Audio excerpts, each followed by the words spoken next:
along the speaker and of course some other important dignitaries.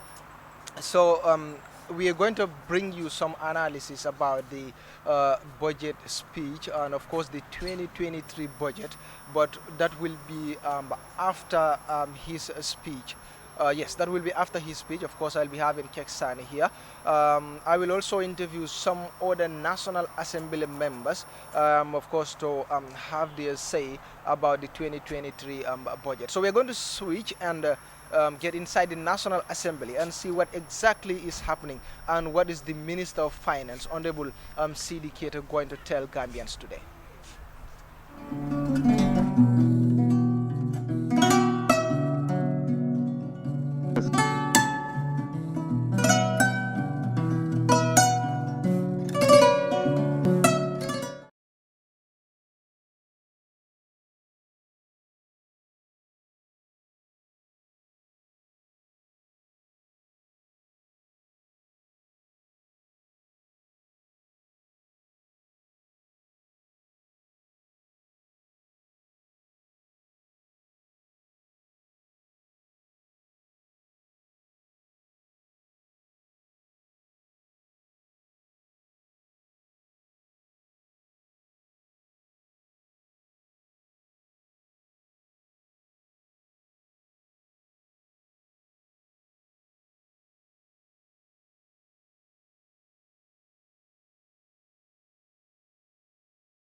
And Order 87.2 of the Standing Orders, the Honorable Minister for Finance and Economic Affairs shall today introduce the Appropriation Bill 2023 for your consideration and enactment by this August Assembly.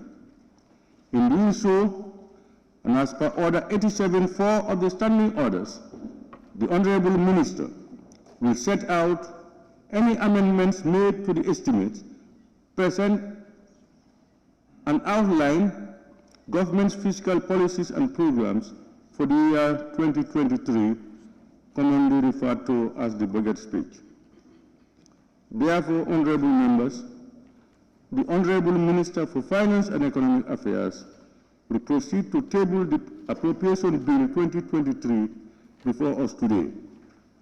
I thank you all. Clerk, can you continue? Bill, Appropriation Bill 2023, first reading by the Honorable Minister for Finance and Economic Affairs. Honorable members, I now invite the Honorable Minister for Finance and Economic Affairs to table the bill.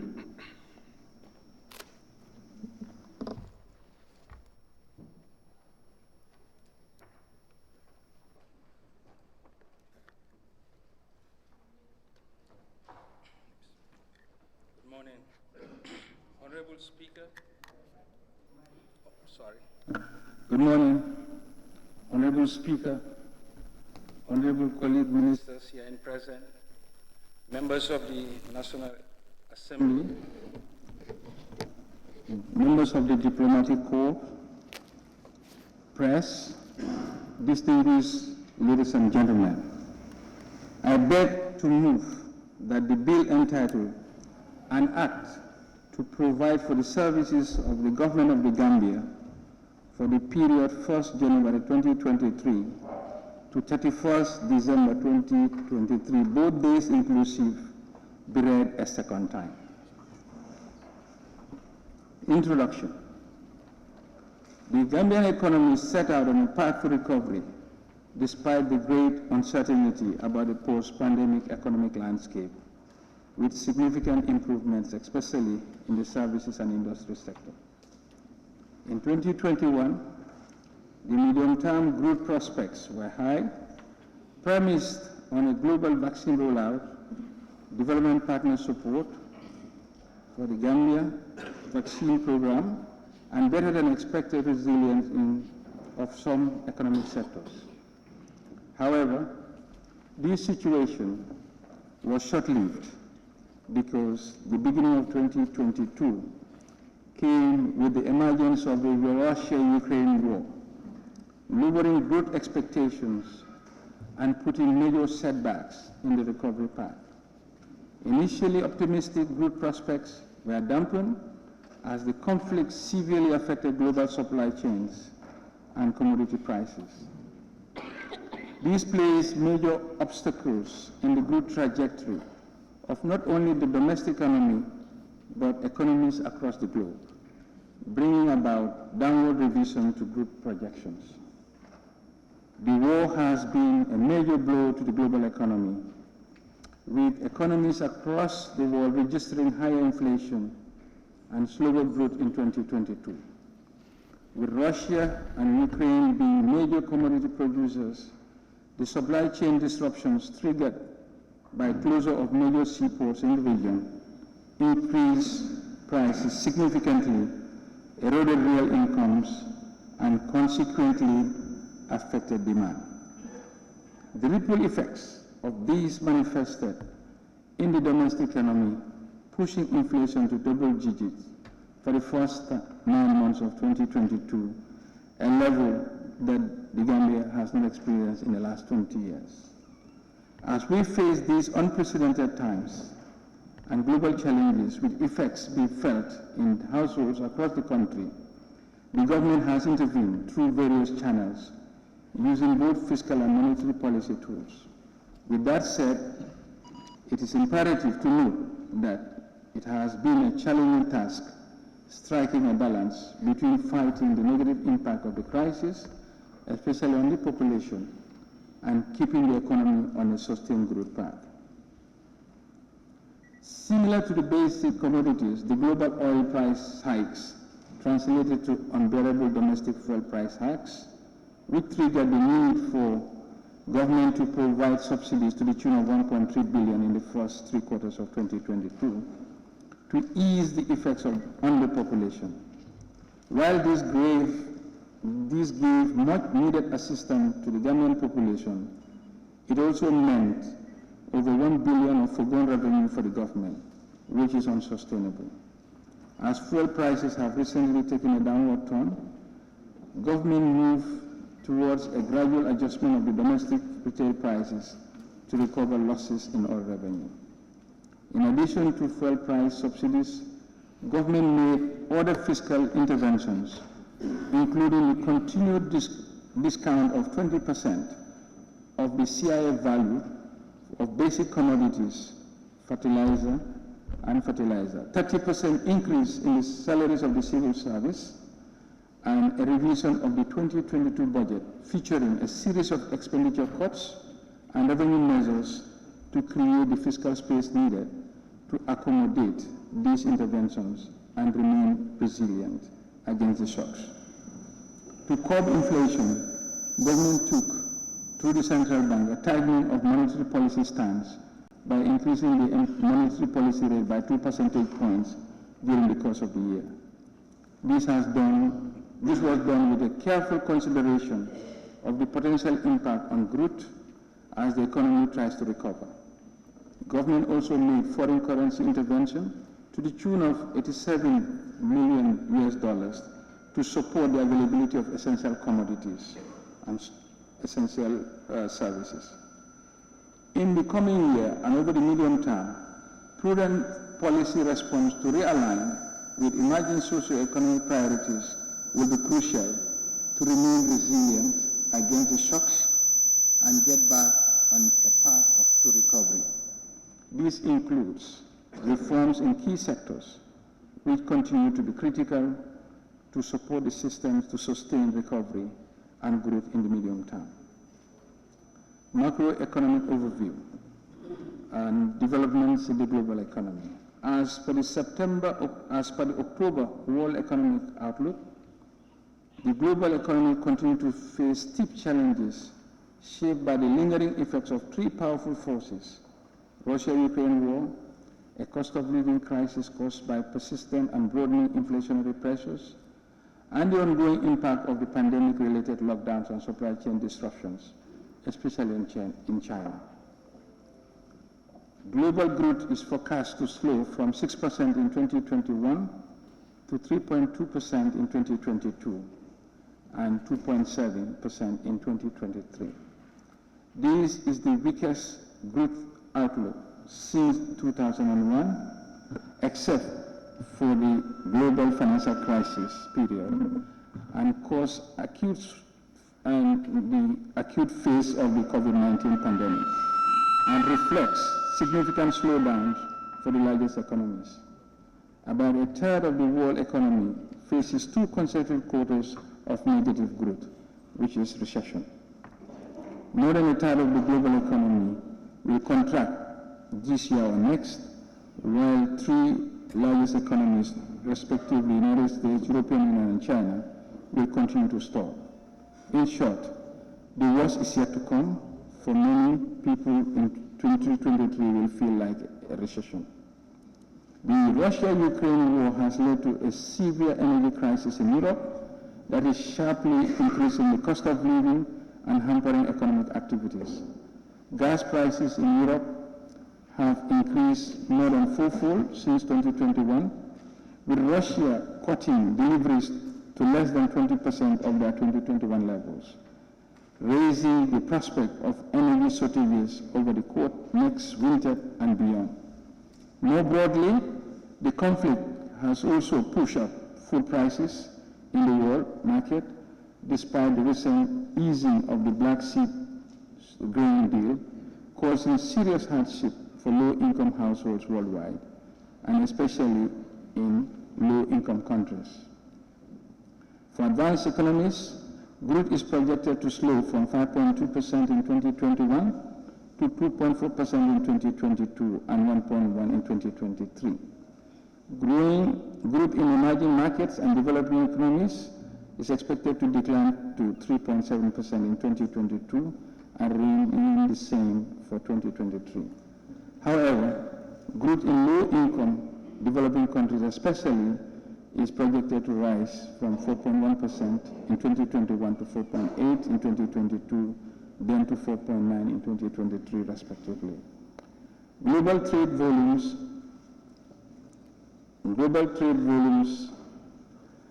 have been estimated to decline from 10% in 2021 to 4.3% in 2022, which is projected to further decline to 2.5% in 2023. The slowdown in trade mainly reflects the decline in global output growth. Supply chain restrictions have been a further drag, with the Federal Reserve Bank of New York Global Supply Chain Pressure Index having declined in recent months, largely because of a drop in Chinese supply delivery times, but it is still above its normal level, indicating continued disruption. The Russia-Ukraine war is one factor causing the decline in global trade.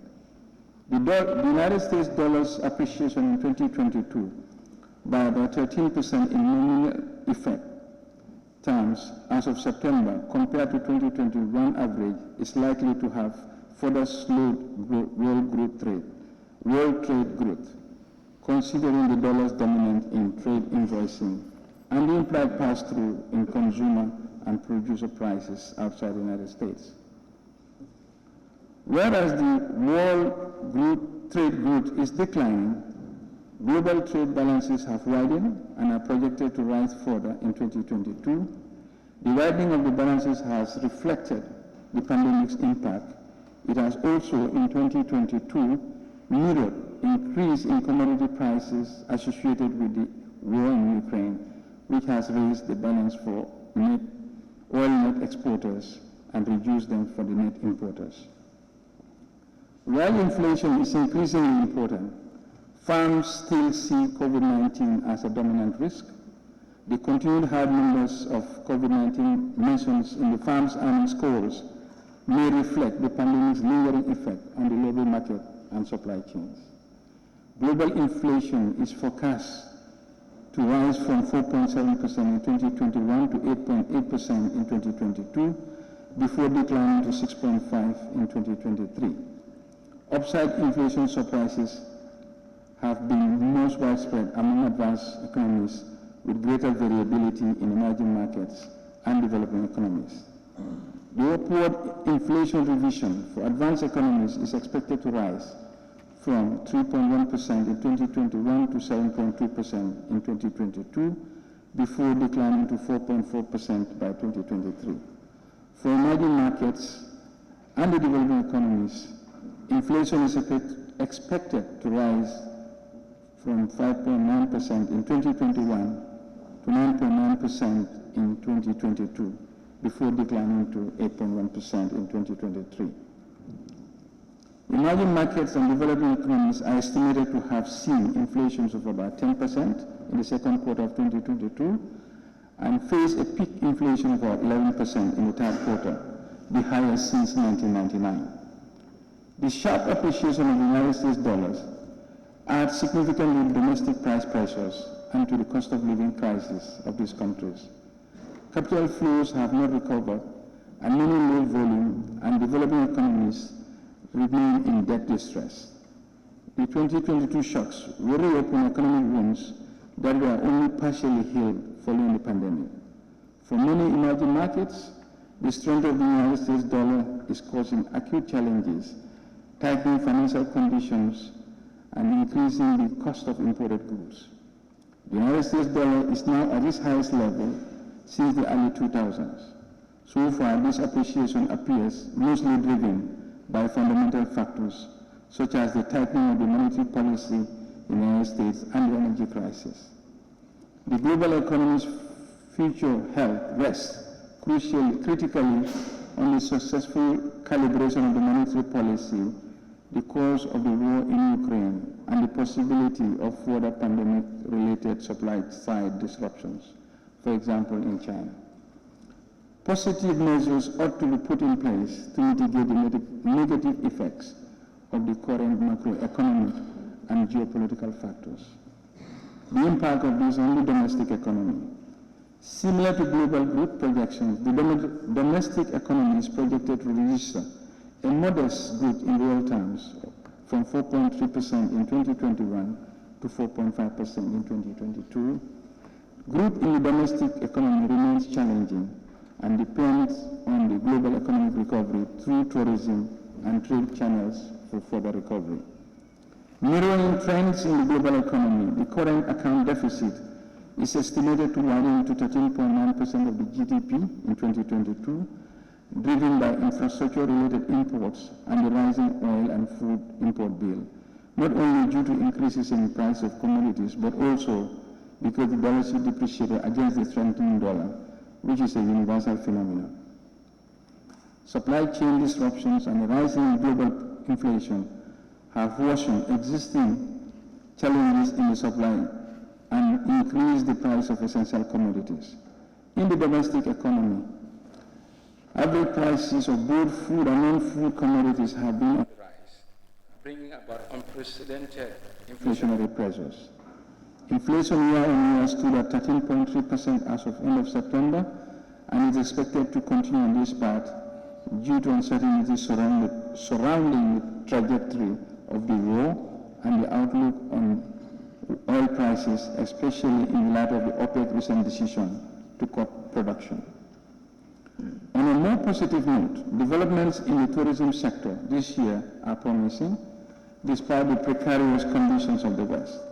Tourist arrivals recorded in the fourth quarter of 2022 exceeded 47,000 compared to 18,000 recorded in the corresponding period in 2021.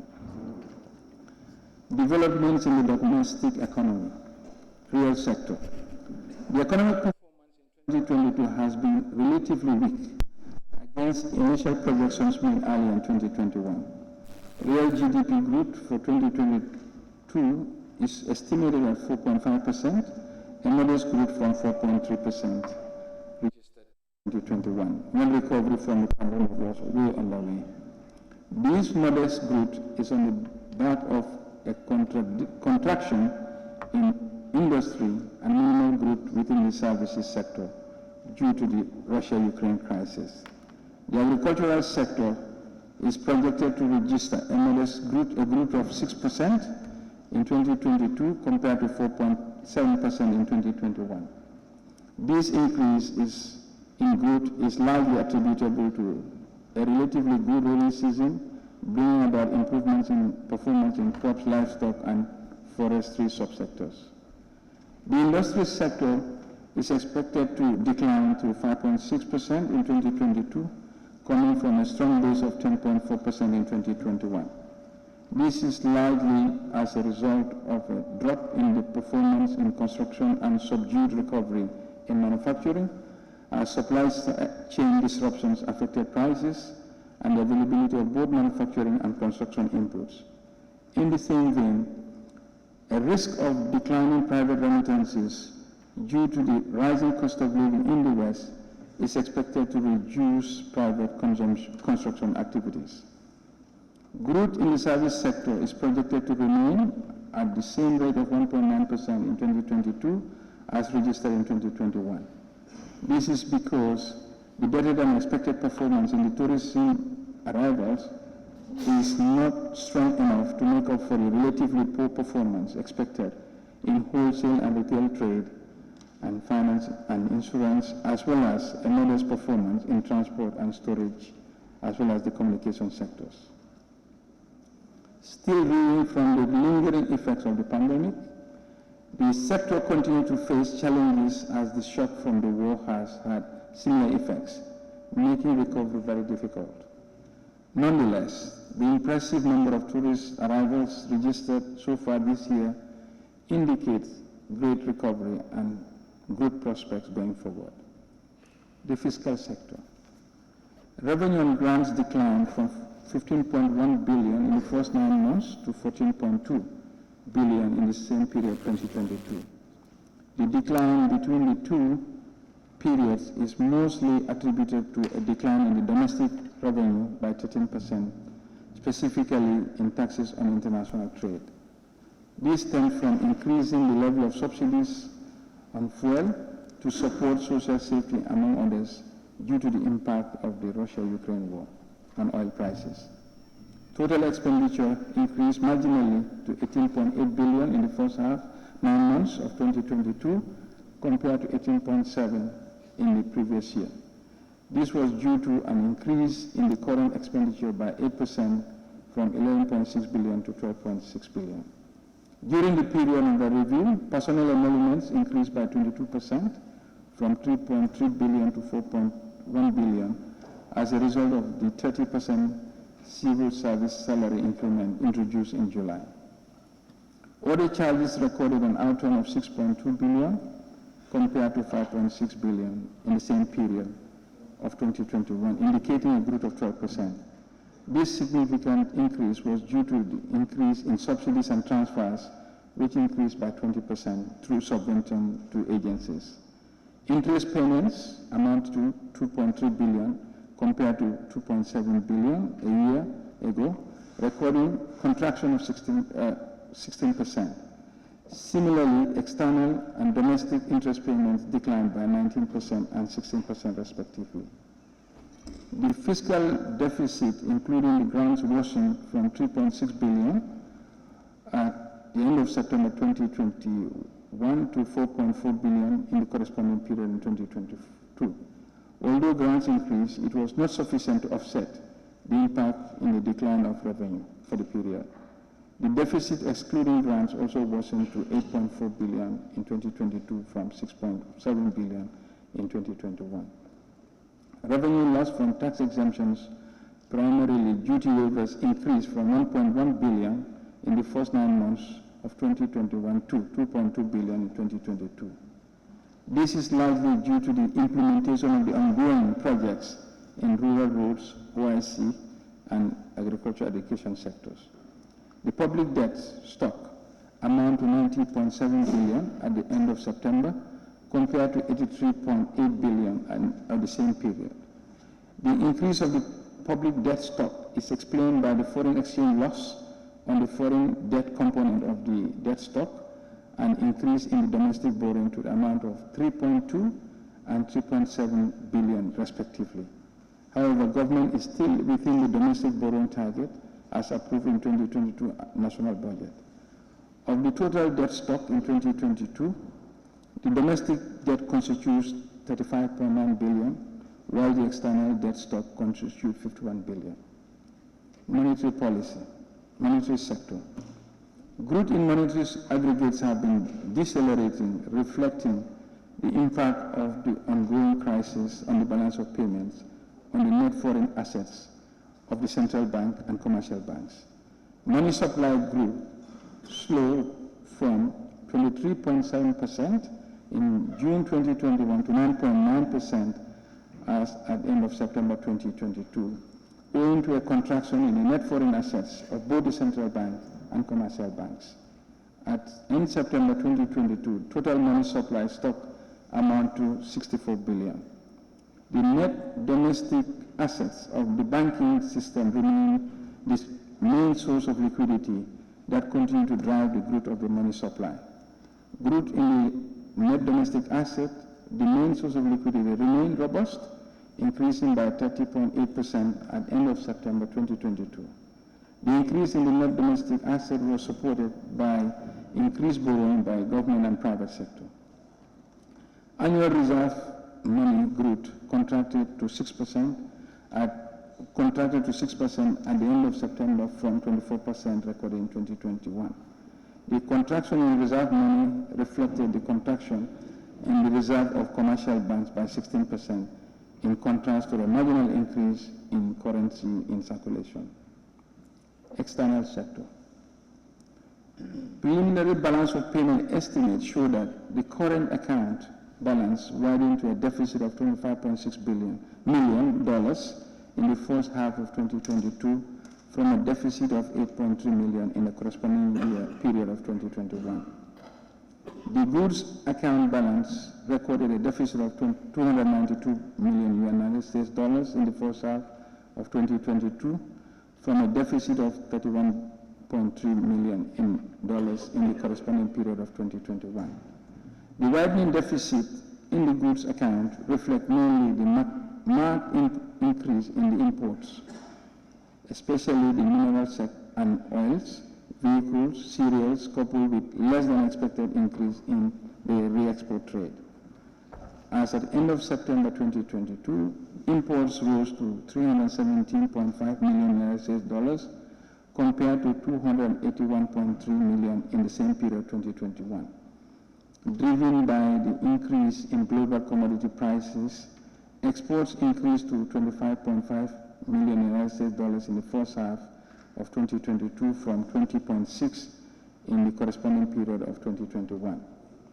The services account balance rose to a surplus of $24.8 million in the first half of 2022 from a deficit of $5 million in the same period a year ago. This reflects an increase in tourist arrivals of 96%. The resumption of transfers through unofficial channels following the reopening of international travel is putting a damper on the inflows recorded in the official statistics. As a result, current transfers declined to a net of $259.7 million in the first half of 2022 from a net inflow of $284.3 million in the same period of 2021, representing a decline of 8.7%. Some capital transfers, mainly project grants, the general special drawing rights allocation from the IMF helped mitigate the impact of the deterioration in the current account and enable the central bank to maintain a comfortable level of external reserve buffer. In addition, there was a net inflow in the financial account during the year, dominated by foreign direct investment and other investments. The capital and financial account registered a net inflow of $182 million in the first half of 2022 compared to $96.5 million recorded in the same period. Honorable Speaker, key sectors of the economy. We start with the Ministry of Finance and Economic Affairs. The upgraded web-based integrated IFMI system is currently being extended to subvented entities, agencies, including hospitals and donor-funded projects.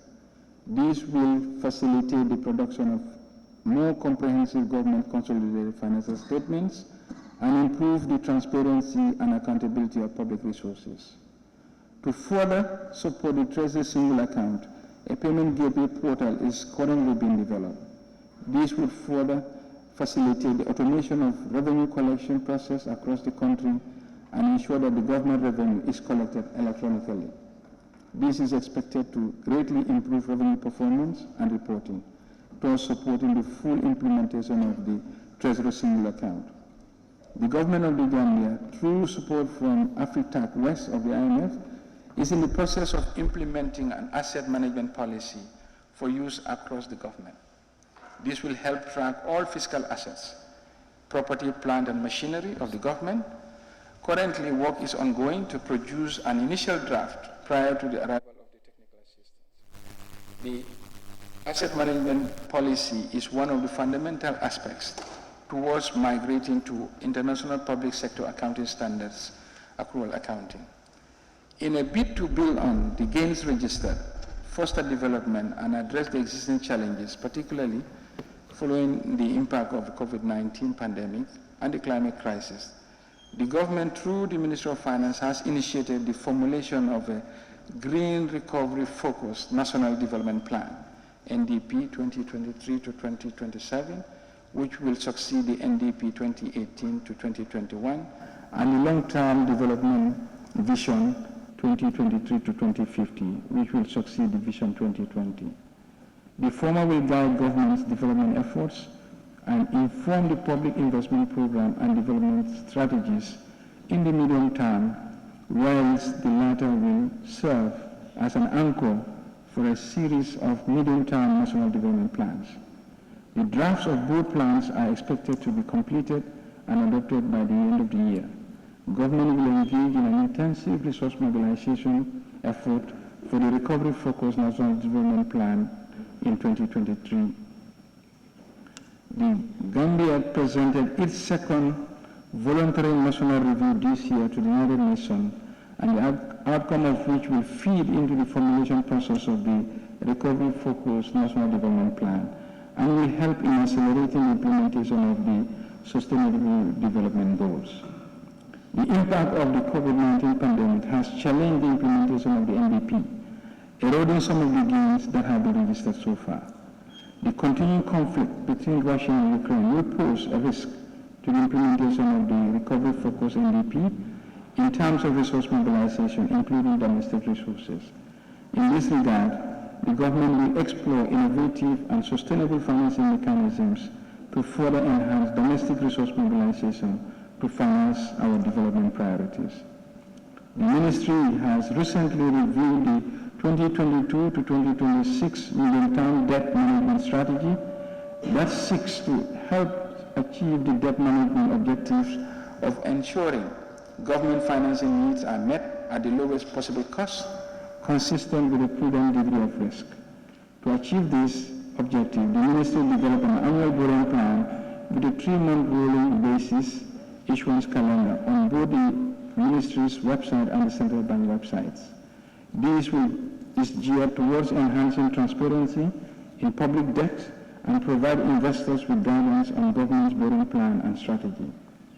The Ministry, in collaboration with the central bank, has introduced regular bond issuance program. This allows the government to issue medium and longer-term dated domestic instruments to provide medium-term to long-term financing and address financing and refinancing risk in the domestic debt portfolio. With support from the African Development Bank, the government is currently conducting a public expenditure and financial accountability assessment. The objective of this assessment is to provide a general understanding of the ongoing public financial management reforms performance and assess the gains in the public financial management reforms. The assessment report is expected in early 2023.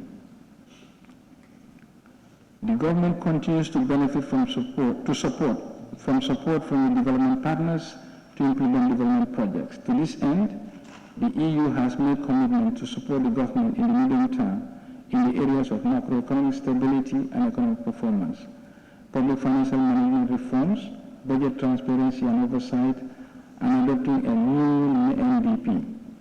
In the light of these reforms, a new Public Procurement Bill 2022 was recently passed by this August National Assembly, and the Gambia Public Procurement Authority is currently developing the regulations which will be finalized by this year, end of this year, to make procurement more transparent and value for money for public expenditure. In addition to the above, there is support from EU to accelerate the progress on the public financial management reforms, acceleration of the TRRC white paper implementations, gender-based violence, sexual harassment, human rights violations, migrations, improvements in the National Environment Agency's technical capability, elections, and other legal matters. The government of the Gambia, through the Ministry of Finance and Economic Affairs, has initiated reforms activities to strengthen the financial position and the corporate governance of state-owned enterprises. Key among the reform agenda is the introduction of performance contracts to challenge, measure, and evaluate the performance of the SOEs. In this regard, the Ministry has already signed a performance contract with NAWEC, and 3 further SOEs will shortly be done. Negotiations are at an advanced stage to sign the contracts with the Gambia Ports Authority, Social Security and Housing Finance Corporations, and the Gambia National Petroleum Corporation, all of which are expected to be signed before the end of this year. The Ministry intends to sign performance contracts with all SOEs in a gradual and phased manner. The Ministry has also submitted a draft of the SOE bill to this August Assembly.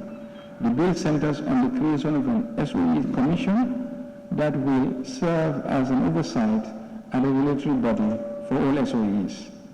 It will also strengthen corporate governance issues such as reporting requirement, transparency initiatives, and selection and functioning of board members. Government is committed to ensuring that ministries, directorates, and agencies' budgets are anchored on national priorities in order to attain the national development objectives. The Ministry seeks to consolidate and strengthen program-based budgeting throughout 2023 and subsequent years by improving and expanding on what is already in place. A revitalized program-based budgeting system will underpin the new MVP plan as it emerges in 2023, providing the planning framework and a practical accountability framework for achievement of the most important national priorities. In addition, as part of the efforts to improve stakeholder engagements and ensure that the budget process is participatory, the Budget Directorate organized a constructive dialogue with the civil society organizations to give citizens a say in how the public funds are spent. Engagements are also held with the private sector aimed at improving private and public sector planning and policies to stimulate inclusive growth and development. No wonder we have seen active engagement in the budget process this year, and it's much welcome. The government is also aware of the need to reduce inequality gap between the rich and the poor, as well as between the genders. Hence, with the technical support from the IMF, the Ministry is running a pilot on gender-based budgeting. This has been rolled out to 3 ministries and should be rolled out to all MDAs by 2025.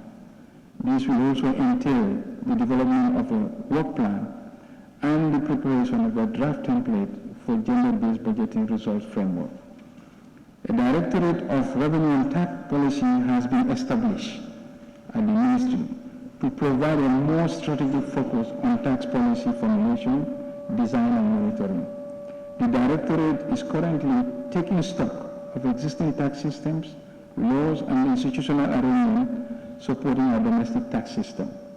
The aim is to initiate a paradigm shift in tax policy, anchored on a robust domestic resource mobilization strategy.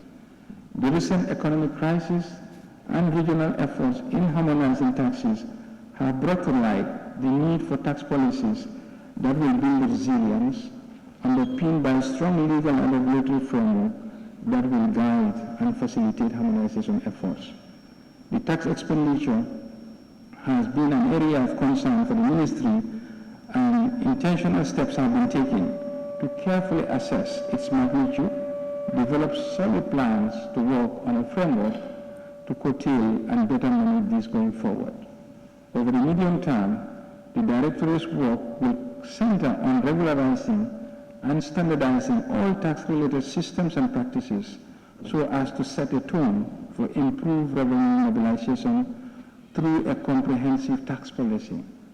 This will include working with all government MDAs to carry out a complete review of all activities related to revenue collection, catalog all revenue-related laws, and identify potential areas for much-needed reforms to support domestic resource mobilization. In a bid to advance the rationalization of subjuncted entities, the Ministry, in collaboration with the Central Bank, intends to transform the Social Development Fund to an independent financial institution.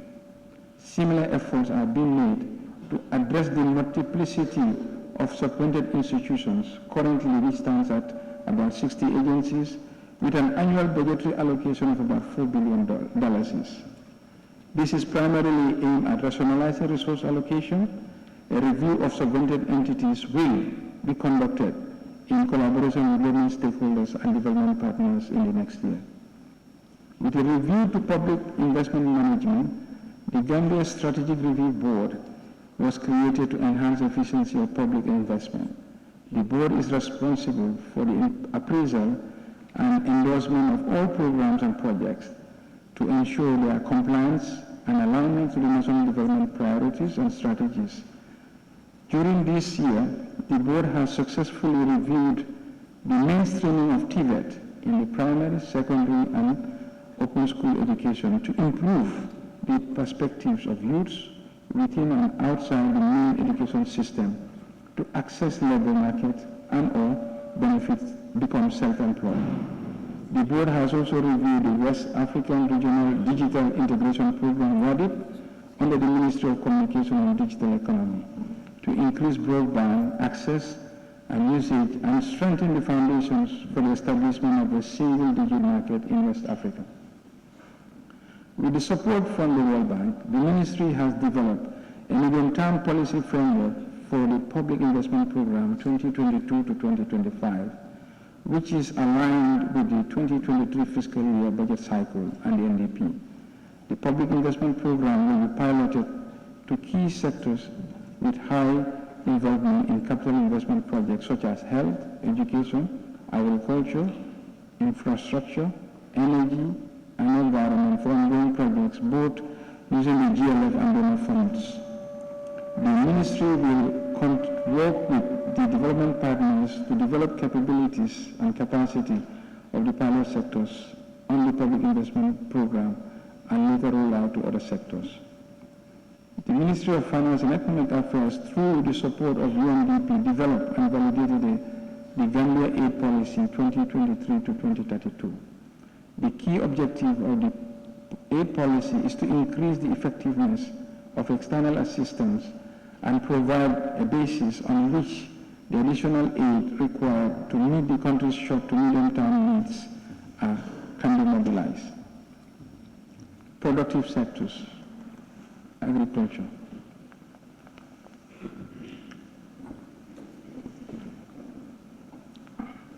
The agricultural sector has registered significant growth during the last season due to good rainfall and tremendous support by the government and development partners.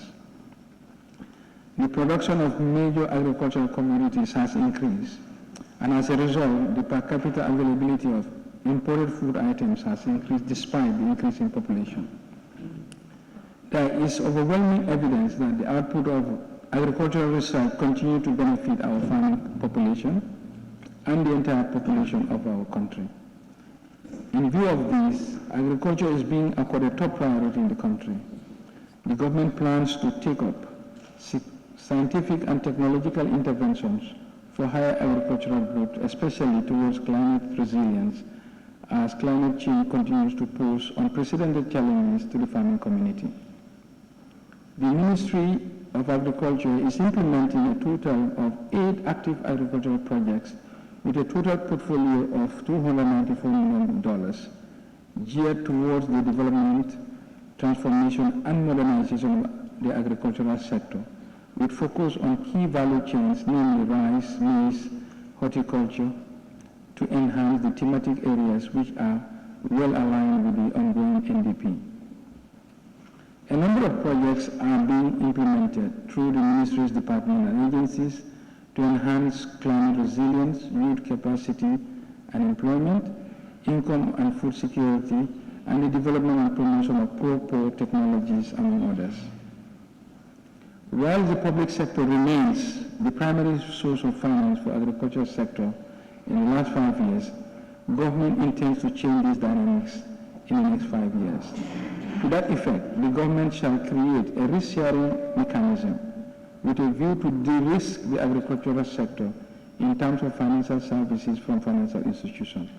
The government will create a fund that will avail up to 70% guarantee to the financial institutions for credit financing of agricultural investment by either individuals or small and medium-sized enterprises. This, we hope, will induce the needed capital to transform and modernize agriculture for the benefit of every Gambian. Fisheries and water resources. The fisheries sector remains high on the government development agenda as having enormous potential to contribute to the national socio-economic development.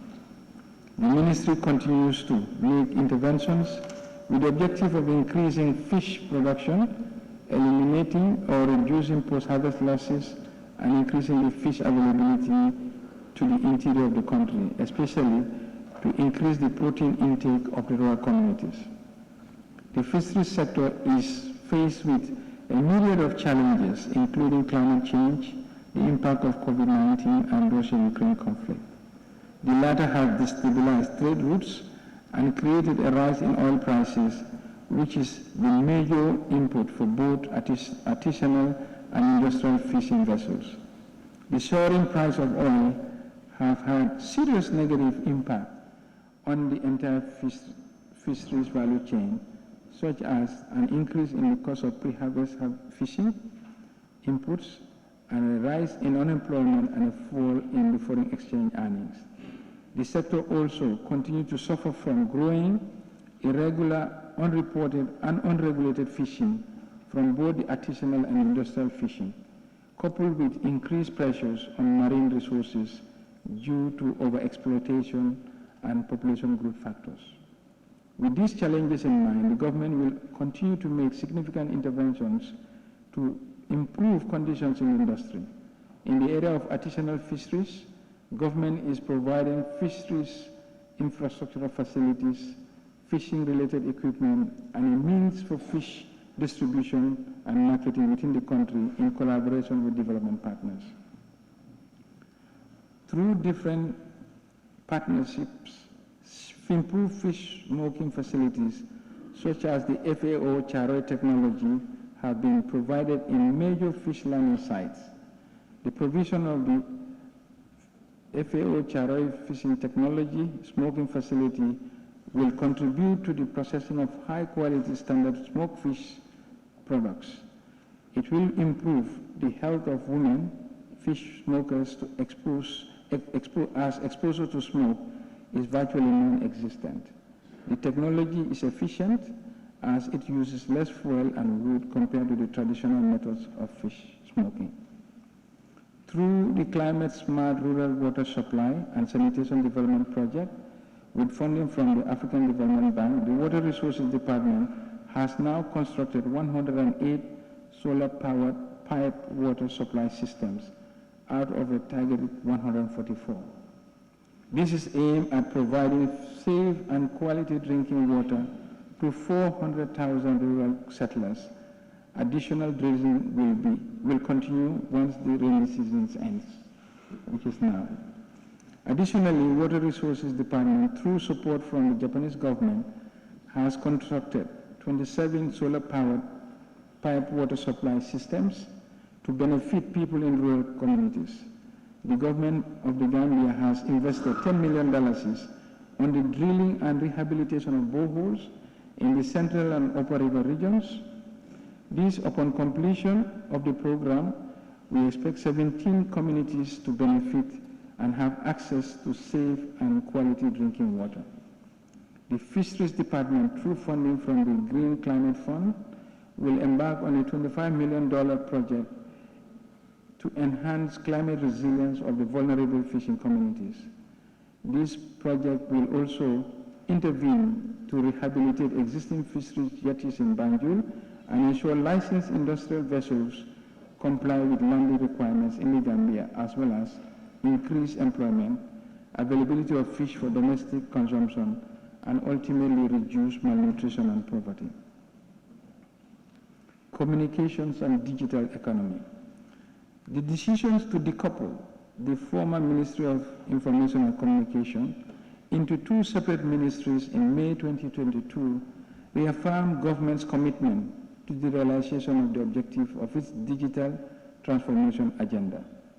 The unfortunate internet shutdowns experienced on 4 occasions this year reinforced the urgent need for government to establish a secondary landing station to provide adequate redundancy in the first mile and also support requisite capacity needs to accelerate the digital transformation process. The ministry upgraded and expanded its LTE network that provides broadband services, connectivity to senior government officials and MDAs. Some MDAs entirely depend on this government LTE network infrastructure as the main source of internet connectivity to support their day-to-day operations and service delivery. Cyber threats are a major challenge to the digitalization process, and the government therefore prioritizes the strengthening of the national cybersecurity capabilities and capacities. These efforts are anchored on the pillars of the National Cybersecurity Policy Strategy 2022 to 2026. The ministry is currently rolling out third phase of the digital addressing initiatives in the West Coast region, which is expected to significantly boost revenue generation for the central and local governments in the region. In a bid to increase targeted investment in ICT sector, the next phase of the digital development advocacy and investment efforts will focus on attracting foreign direct investment and creating an environment for innovative financing arrangement among stakeholders to support the ICT program implementation. The ministry is set to implement the recommendation from the Digital Literacy Feasibility Study conducted in 2021 with support from the AFDB. This includes the implementation of an aggressive campaign to encourage girls to take up ICT as career path.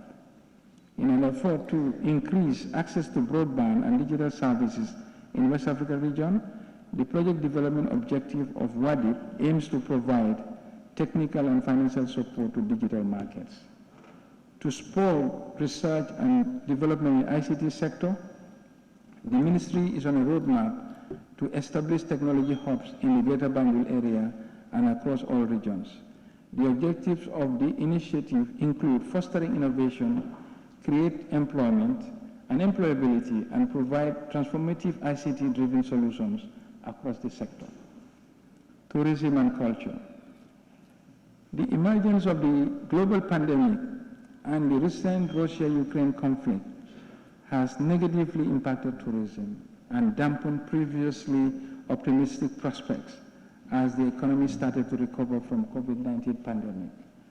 Despite these shocks and challenges, tourism remains resilient and poised to rebound in the short term, with the right recovery strategies being put in place by the Ministry of Tourism and Culture in partnership with tourism stakeholders and development partners.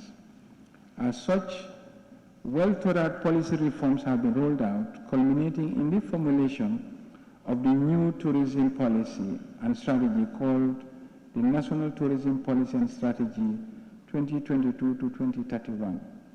The policy aims to transform the Gambia's tourism sector by fostering public-private partnerships, institutional and human resources strengthening, product development and regeneration, effective destination marketing and source market diversification, domestic tourism, as well as developing a community-based tourism and ecotourism, intensifying e-marketing and digitization, and addressing climate and environmental issues.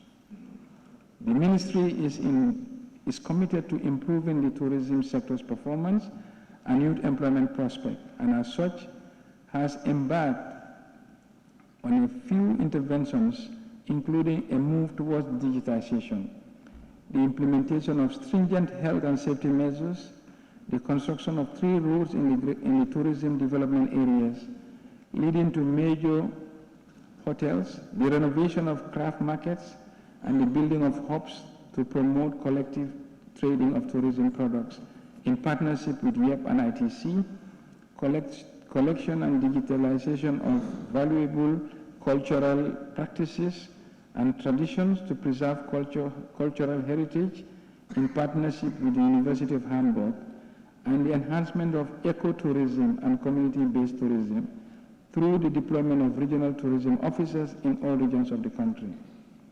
In addition to these efforts, the ministry has also secured a grant of United States $68 million from the World Bank to support the diversification and climate resilience of the tourism sector in the Gambia.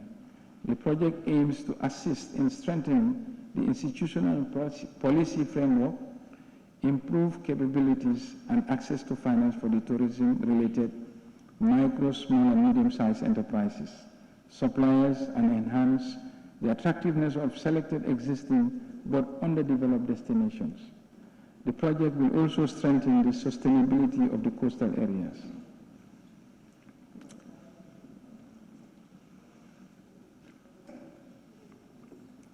Trade, Industry, Regional Integration and Employment Ministry. Through the Ministry of Trade, the government is strengthening its collaboration with trading partners to support trade integration and employment. As part of these efforts, Motai has signed a new country UNIDO program 2022 to 2027 to support private sector development in key strategic sectors as part of the post-COVID-19 recovery programs. In addition, the ministry is also working with ECOWAS under the ECOWAS Academic Mobility Scheme to promote development of practical skills of youths to enhance their employability. At the continental level, the government continues to be fully committed to the African Continental Free Trade Area, and the government has strengthened the Gambia's preparedness for the AFCFTA.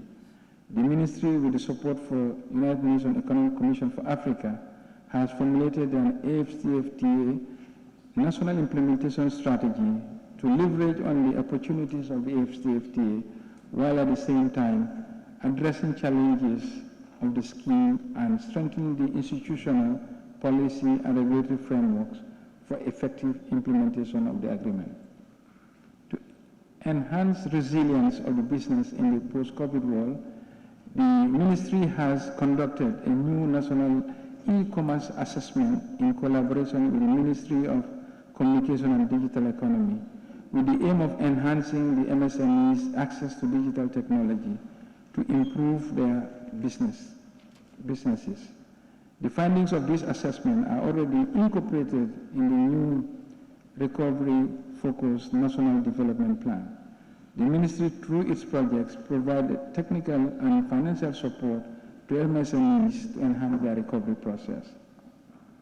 As part of the She Trade community, the government continues to support women-owned businesses. This year, the hub has registered an additional 45 women-owned businesses, making a total of 138 She Trades companies that the ministry is working with, providing the relevant skills and support to improve their production capabilities.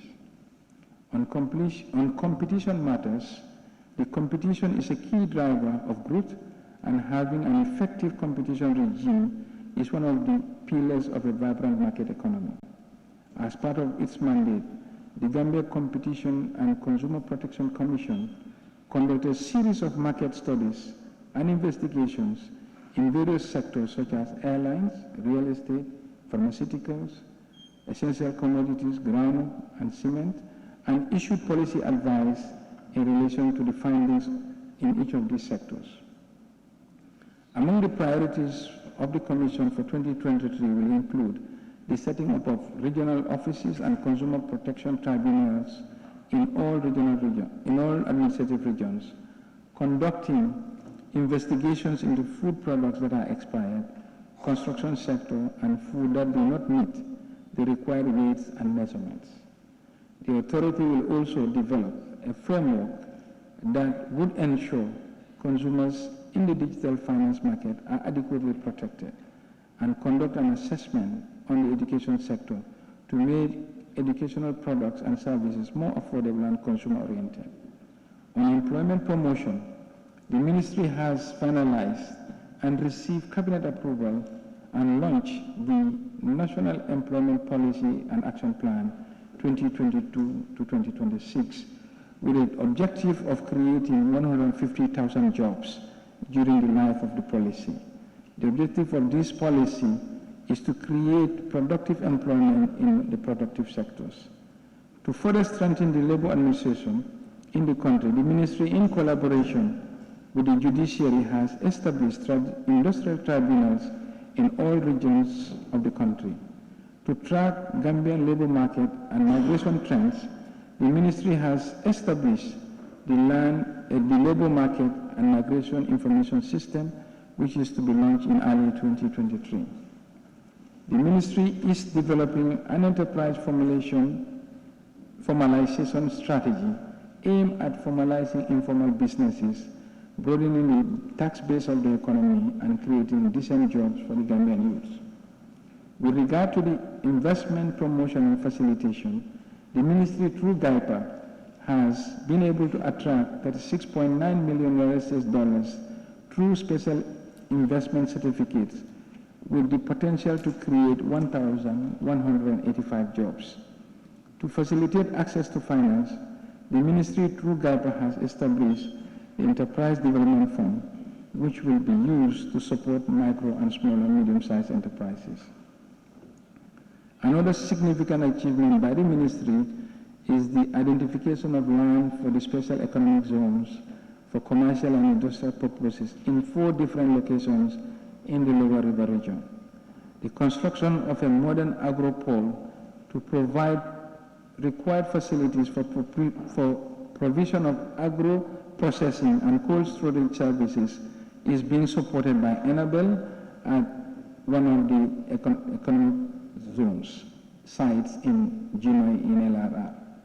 The construction for this site is a cash for work and has provided useful employment to the Jinoi community and is at an advanced stage of completion.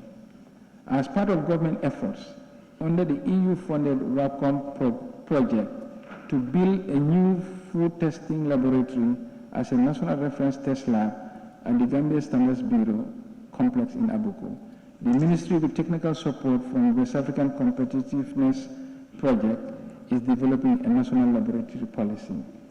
This will provide a more coherent approach to the coordination of laboratory services in the Gambia. In addition, the Ministry, in collaboration with UNIDO, is establishing a national food testing laboratory as well as a secondary laboratory for light testing under the WACOM program.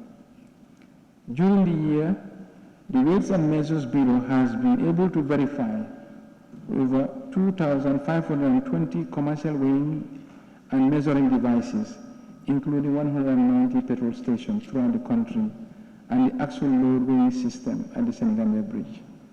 These interventions have helped safeguard consumer welfare and guaranteed value for money. To strengthen and modernize the Weights and Measures Bureau, MOTAI has completed a review of the legal framework for the Weights and Measures Act and drafted a new legal metrology bill expanding the scope of the legal metrology to regulate measurements not only in trade but also measurement devices used in health and safety, law enforcement, and environment management. The review of the bill by the Ministry of Justice is completed, and MOTAI will present it to the August National Assembly for consideration this year after Cabinet approval. This, when enacted, will help mitigate challenges in the regulation of measurements in the areas of trade, health and safety, law enforcement, and environmental management. Transport, works, and infrastructure. The Banjul City Rehabilitation Project continues to make progress, with 95% of the registered roads completed and approximately 84% of those in the additional works completed as of end of September. As part of the project, the Bond Road pump house was rehabilitated and 2 new 75 kilovolts pumps were installed in August 2022 with a capacity of 2 million liters per hour. The new pumps help evacuate the unprecedented amount of rainfall recorded in the month of July, which resulted in flash flood in some parts of Banjul. As part of government strategy to uplift and upgrade public infrastructure at the regional government level, the construction of governors' offices and residences was initiated, and the governor of North Bank's region's office was successfully completed and handed over. In a bid to effectively manage public buildings, as stated in the new National Public Buildings and Facilities Policy, a bill was drafted and submitted to the National Assembly for consideration and adoption. The government of the Gambia has received loans from the Kuwaiti Fund for Development and the Arab Fund for Economic Development, Arab Bank for Economic Development Badia, and the Islamic Development Bank for the widening of the 22.5 kilometer Batin-Hardin Highway geared towards the cost of the organization of OIC Road Project for the upcoming conference. To help connect the neighboring villages in the main sections of 1 and 2, an additional 16 kilometers has been added to Lot 1 of the Rural Roads Expansion Program. Progress at Lot 2 of the roads construction as of end of September 2022 stands at 63%. The construction of the 86 kilometers Myomi-Hakalan Road is in progress with 48% of the work completed as at the end of September. In the aviation sector, the Gambia International Airlines has procured a high loader with a critical equipment, which is a critical equipment for airport operations, and an airline crew bus to enhance operational efficiency. To ease movement of businesses and leisure between the Gambia and Senegal, the Gambia International Airline is intensifying negotiations with credible airline partners to secure an aircraft that will operate daily flights between the two countries. The domestication will significantly reduce airfares and bring more reliability in flights between Banjul and Dakar. In 2023, GIA will work with the Enhanced Integrated Framework Project through the Ministry of Trade, Industry and Employment to automate the GIA cargo operation system. Once in place, the cargo accounting settlement system will enhance the operational efficiency of cargo handling, airlift and delivery. To support the implementation of the project, GIA intends to procure 2 cargo trucks. To advance our infrastructure agenda, government will leverage on existing fixed assets to finance the creation of new development projects through the issuance of asset-backed financing security instruments. This will also help us mobilize additional resources for development without increasing our debt stock. Petroleum and energy. The Russia-Ukraine war has impacted supply chains and domestic retail prices of fuel in the industry. The war has disrupted the production and trade of several commodities, reduced income and increased the cost of living for the people in the Gambia. The restrictions in logistics and supply chain for the movement of traded commodities, foods and services have had significant effects on prices globally, and as a result, domestic pump price of fuel were increased. In the area of energy, NAWEC continues to face major challenges with increased price of heavy fuel oil and difficulties in access and affordability of spare parts, coupled with dramatic increase in demand for energy as a result of population growth and urbanization. Expansion of the infrastructure and social services, growth in small and medium-sized industries, and the expansion in the tourism hospitality industry sector. To address capacity constraints, the government has taken major steps, including a power purchase agreement between NAWEC and Senelec for the importation of energy. Despite these challenges, the Gambia's energy sector is in the middle of a major transition with significant investment in energy development through the development partner support. These include projects in the electricity restoration and modernization, expansion and access. As a result of this investment, NAWEC has registered major improvement in electricity stability and operational efficiency. At the same time, the OMVG interconnection has started operation, bringing with it the first ever high voltage network in the Gambia and the opportunity to access large quantities of cleaner and lower cost electricity from the West African power pool. The ministry has made substantial efforts towards supporting the mining and quarrying subsectors. The Geology Department is continuing efforts in geological and mineral resource surveys and assessment with a view to identifying potential occurrence of mineral resources with emphasis on construction art materials required by the construction sector, which have been a key driving force behind the rapid infrastructure development in this country. Regarding the petroleum sector, the petroleum exploration activities, there are currently 6 open blocks, and the goal is to license these blocks in order to achieve strategic policy objective to discover commercial oil deposits. These blocks are promoted through oil and gas conferences, exhibitions and workshops, or through direct engagement with international oil companies.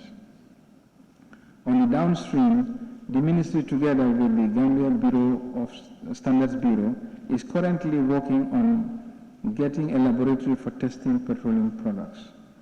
Social sectors, basic and secondary education. In accordance with its primary goal of ensuring universal access to education, the Ministry of Basic and Secondary Education continues to use resources from both the domestic budget and the development partners to provide quality teaching and learning strategies, as well as innovative ways of reaching underserved areas. In this regard, a significant surge in enrollment has been registered at all levels. This includes the Second Chance Education Program, meant to expand opportunities for out-of-school students.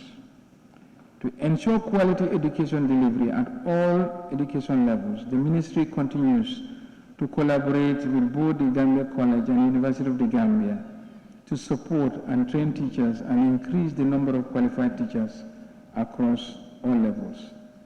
The ministry has embarked on a comprehensive curriculum review for early childhood development, lower basic and upper basic schools to roll out enrollment to senior secondary schools. As a result of these investments, the ministry recorded a sharp drop in the number of students attaining 0 credits or passes in the West African Senior Secondary Certified Examinations and the Gambian Basic Education Certificate Examinations. While the ministry is making significant gains in both access and quality education, the sector continues to grapple with challenges which require attention. These include human and material resources and the costs associated with school feeding program and improvement in the school improvement grant. This is why this ministry has the single largest allocation in the national budget.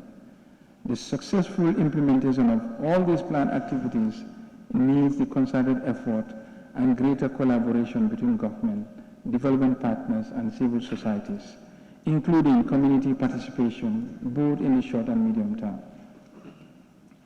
Higher education sector. The Ministry of Higher Education, Research, Science and Technology continues to intensify efforts towards equitable access to relevant and quality tertiary and higher education.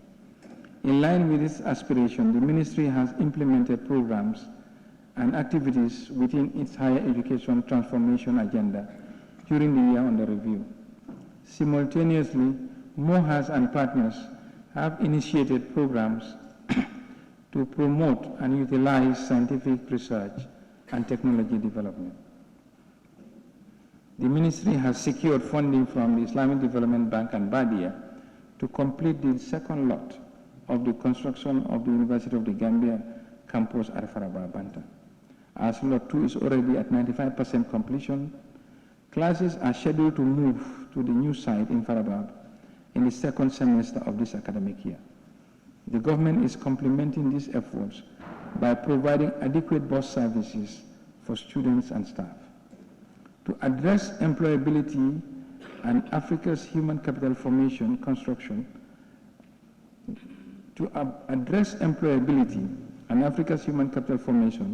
the construction of the University of Applied Science, Engineering and Technology, USET, a World Bank funded project, will soon commence. The ministry has procured modern and laboratory equipment, industry standard computers, and 3D printers to promote efficiency among students.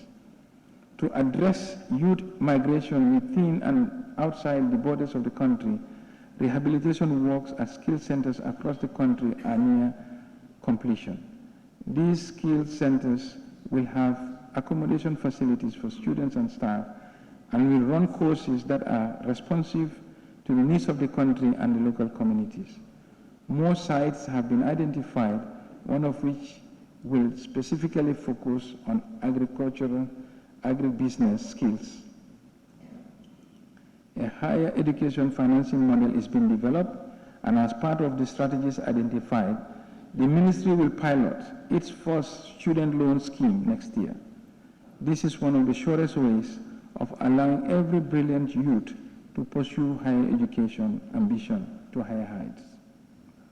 The Gambia College Annex at Basse in the Upper River region is already producing qualified teachers for schools in that part of the country and has almost addressed the posting menace the education sector has faced over the years. To ensure all post-secondary institutions comply with the same standards, eventually addressing the mismatch issues in our education system, the National Accreditation and Quality Assurance Authority has validated the National Qualifications Framework.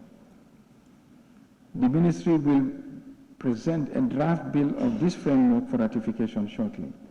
In promoting research and innovation, the Ministry has validated the research policy, which will soon be launched.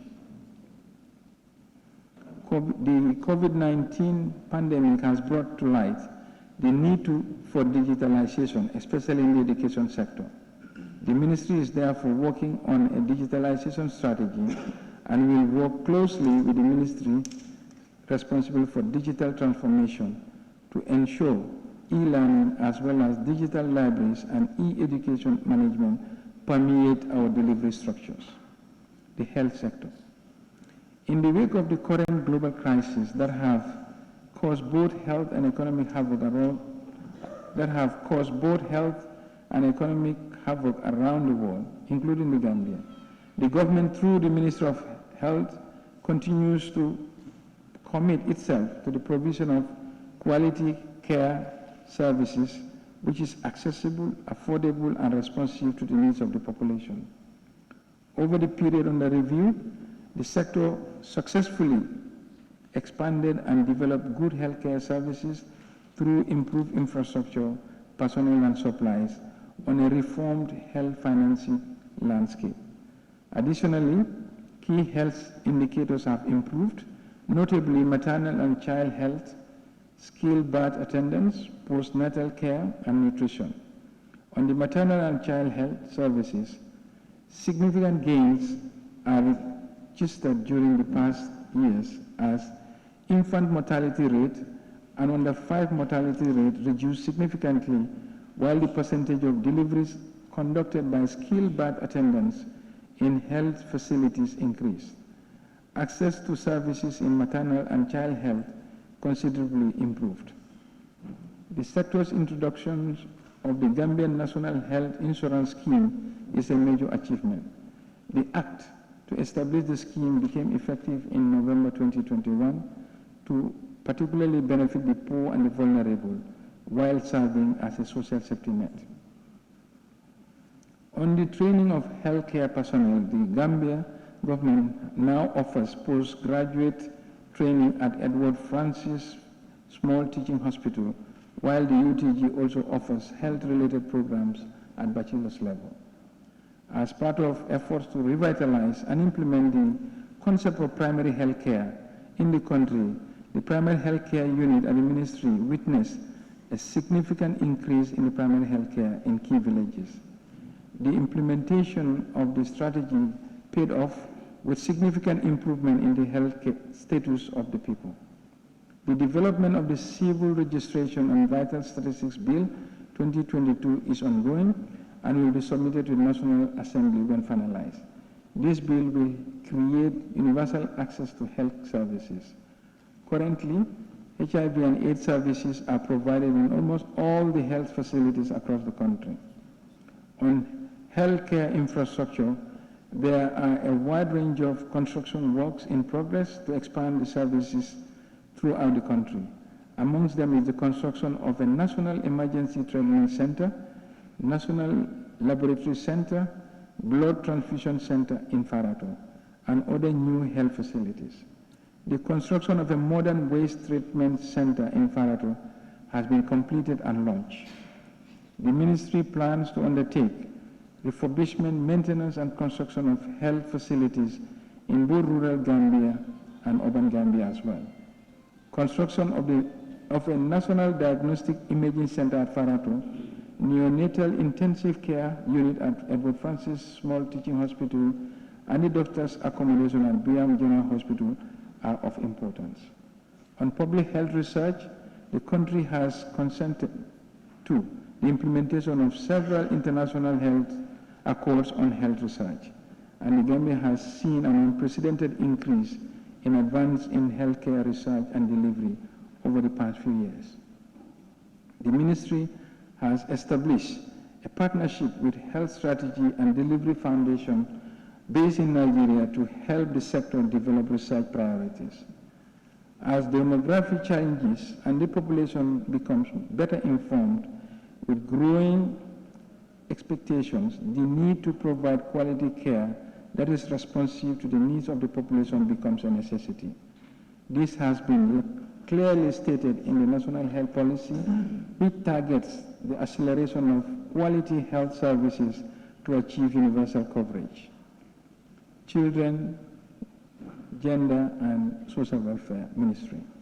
The Ministry of Gender, Children and Social Welfare launched the Women Enterprise Fund in October 2019 as part of the NDP flagship projects, with the objective of strengthening the capabilities and capacities of 35,000 women and girls in micro, small and medium-sized enterprises, which is entirely funded by the government of the Gambia.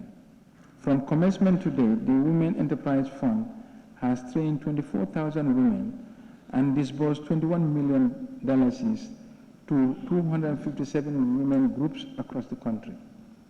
In addition, the United Nations Capital Development Fund, in collaboration with the ministry, is preparing technical and financial support to enhance capacity of the ministry to implement innovative financial solutions that empower women. Since its inception, a training of trainers of 100 female staff was conducted on financial literacy, followed by a rollout campaign to 53 constituencies. A UNESCO-funded project on female traditional circumcisions through the promotion of alternative ways for self-actualization and self-sustenance, supported by the ministry in strengthening the capacities of 75 traditional female circumcisers to find alternative ways for self-actualization, self-esteem, and self-sustenance through business skills development and startup support. They were trained and provided with materials as startup capital and in kind. The Fistula program through the ECOWAS Gender and Development Project has been launched to support the treatment and integration of women and girls who are victims of the condition in the Gambia, through BAFRO, a local NGO. The components of the fistula program include sensitization, treatment, rehabilitation, and reintegration. The project has assessed over 100 participants, out of which 85 were repaired, 10 integrated, and 5 underwent repeated surgeries. The ministry has strengthened the National Referral Mechanism for Young Migrants. The National Referral Mechanism is a guide to use to support categories of migrants. The objective of the National Referral Mechanism is to strengthen the institutional, technical, and operational capacities of government and NGOs, agencies, working in identifying, family tracing, return and reintegration assistance to vulnerable migrants. The ministry and other stakeholders, including development partners, have successfully developed standard operating procedures, manual, SOP, for the management of vulnerable children. The purpose of the SOP manual is to help improve the quality and consistency of service countrywide for victims or survivors and standardize the response to gender-based violence, sexual violence, and violence against adults, children, and others who are vulnerable or have disabilities. A training of trainers as well as a step-down training for service providers were also conducted at all levels. Honorable Speaker, we now look on to the Youth and Sports Ministry. The government of the Gambia, through the Ministry of Youth and Sports, continues to prioritize youth empowerment and sports development. The COVID-19 and Russia-Ukraine war have resulted to constraints on the ministry to meet its demand in terms of service delivery and provision of goods and services. The National Enterprise Development Initiative, through funding from International Organization for Migration, has trained 614 migrant returnees on business development and career guidance across the country. With funding by the government, 300 youth and women entrepreneurs were supported through the mentoring and coaching, advisory services for the sustainability of their businesses. In addition, through the Gambia Inclusive and Resilient Agricultural Value Chain project under the Ministry of Agriculture, 20 youth and women were identified and supported with fencing, borehole, irrigation, and farm inputs. The National Youth Council, with the support from development partners, carried out activities including renovation of youth centers, training of youths and migrants, returnees, and hosting of the National Youth Connect Summit 2022, which attracted many young people across the country. The ministry plans to implement the mandatory one-year national service program and soft skill training such as mobile repairs, website, satellite, and electronic repairs. The ministry will also continue the rehabilitation and renovation of the stadium, National Stadium, to meet the required standards for the hosting of the international matches by March 2023. Additionally, the ministry plans to expand and strengthen the youth agricultural service and micro-processing centers project to more regions, establish general merchandise project as a revenue stream, provide microfinance support to youth and women entrepreneurs, and work with partners to build a regional enterprise training, business training and center, and hub for the young women. Cross-cutting sectors. The Ministry of Interior. In the last 5 years, the ministry has embarked on a number of reforms aimed at making sure the security services are more professional and responsive in their service delivery. For this reason, the Ministry of Interior has secured land for the construction of the Ministry of Interior office complex. The Gambia Commission for Refugees, in collaboration with National Agency for Legal Aid, sensitized refugees on their rights, access to legal services, and local integration procedures and opportunities. Records have revealed that the trend of drug abuse is consistently on the increase, resulting in many of the youths experiencing drug-induced mental illnesses.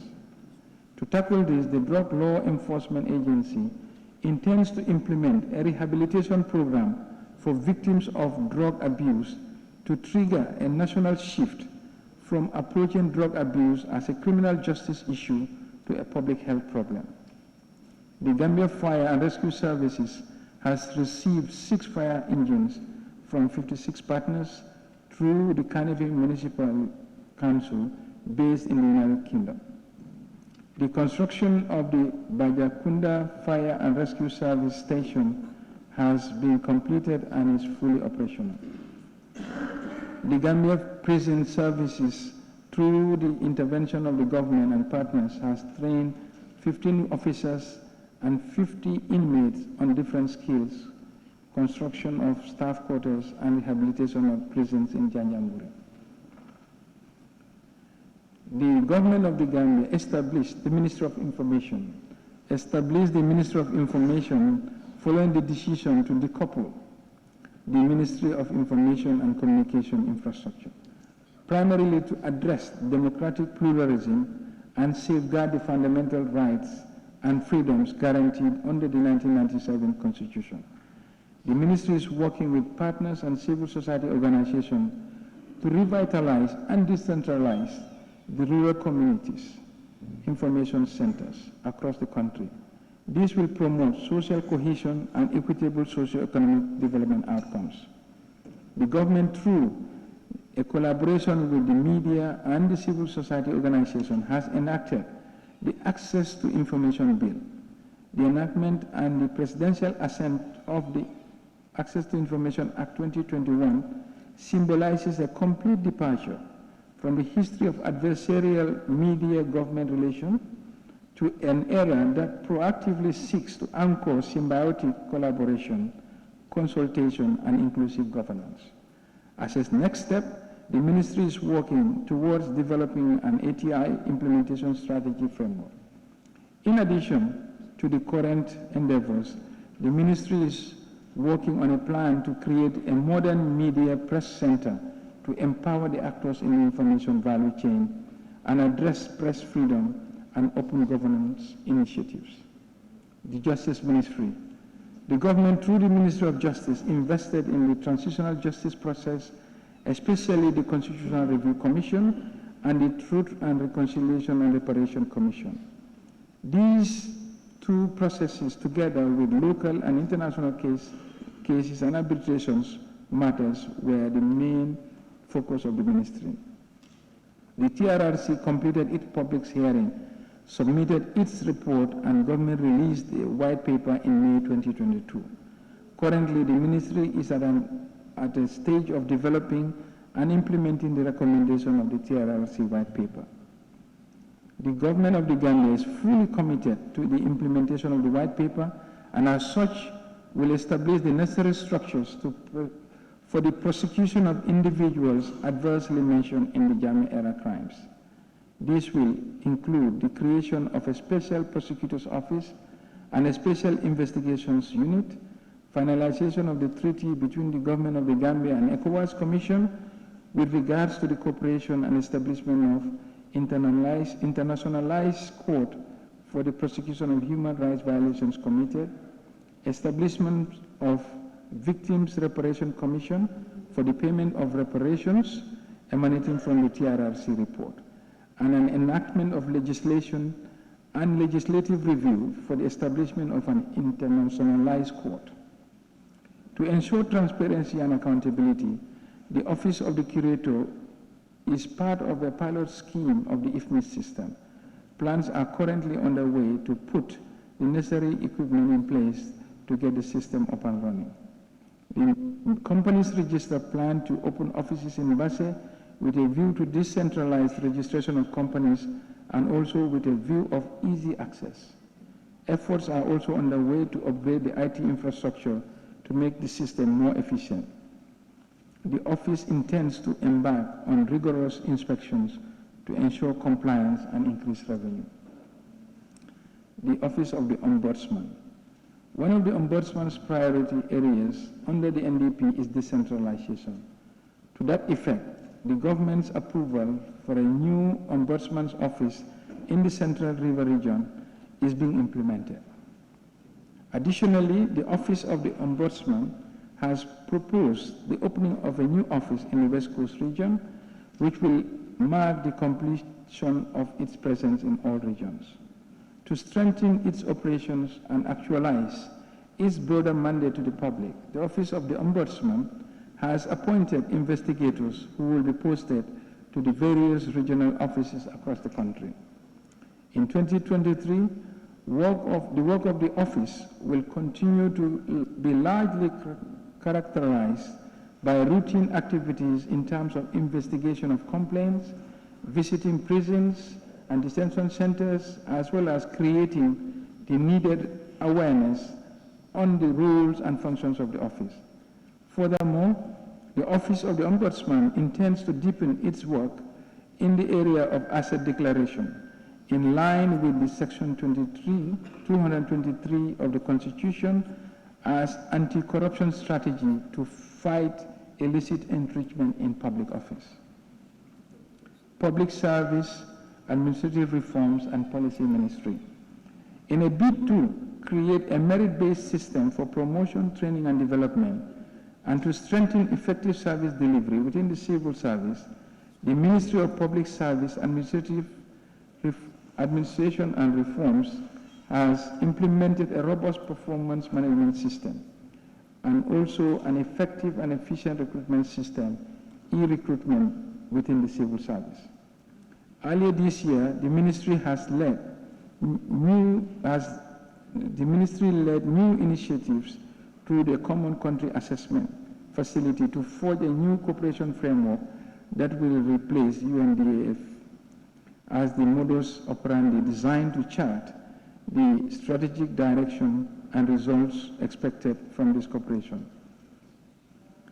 With the mandate of maintaining an up-to-date repository of sector policies and to improve the accessibility of government policies for easy reference through the UNDP Economic Management Project, an online policy database that compiles the summaries of all sector policies into a compendium of government policies was built. The ministry also actively tracked key process indicators such as medium-term or end-term evaluation of policy has been completed or whether an expired policy has been updated.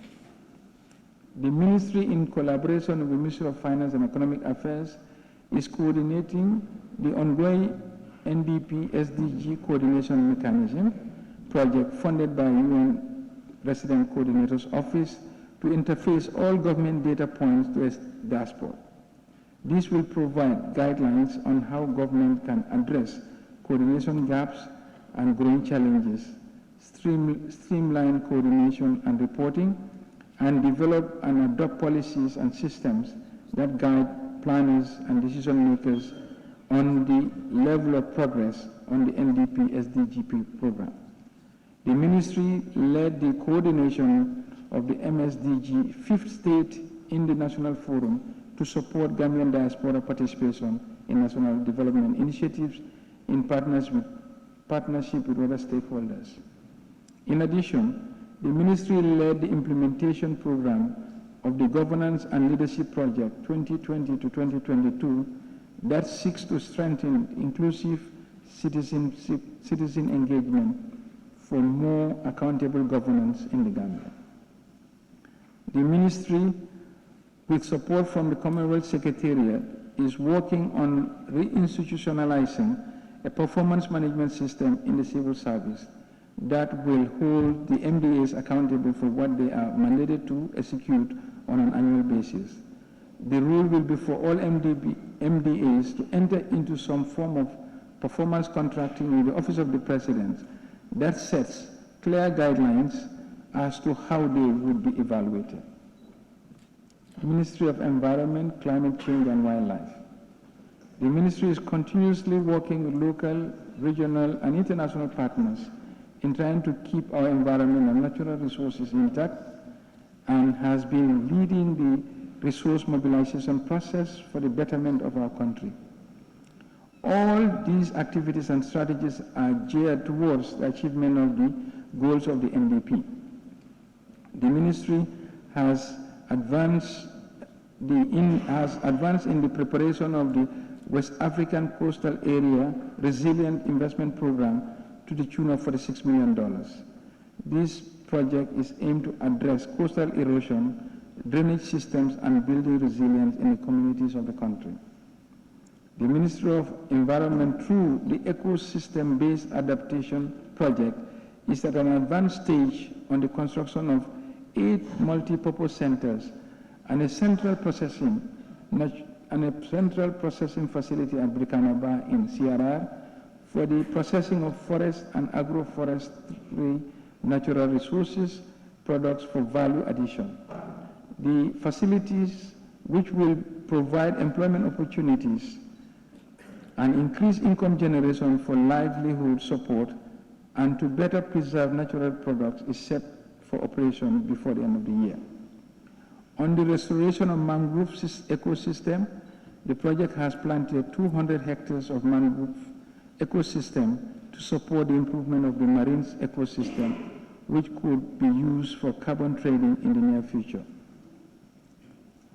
In the area of biodiversity conservation, the government of the Gambia has significantly invested in its human and financial resources in order to reverse the trend of biodiversity loss.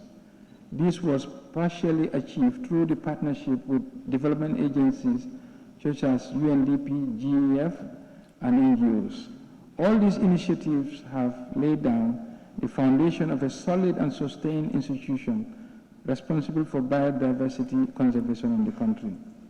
The ministry has engaged the Department of Parks and Wildlife Management and other relevant stakeholders to initiate the reintroduction and restocking of wildlife species by promoting public-private partnerships.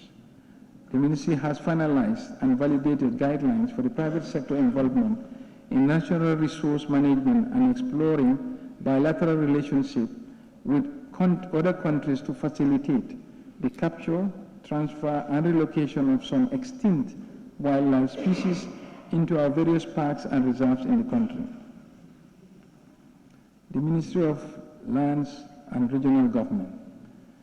This ministry, through its various departments, has made significant achievements over the recent past.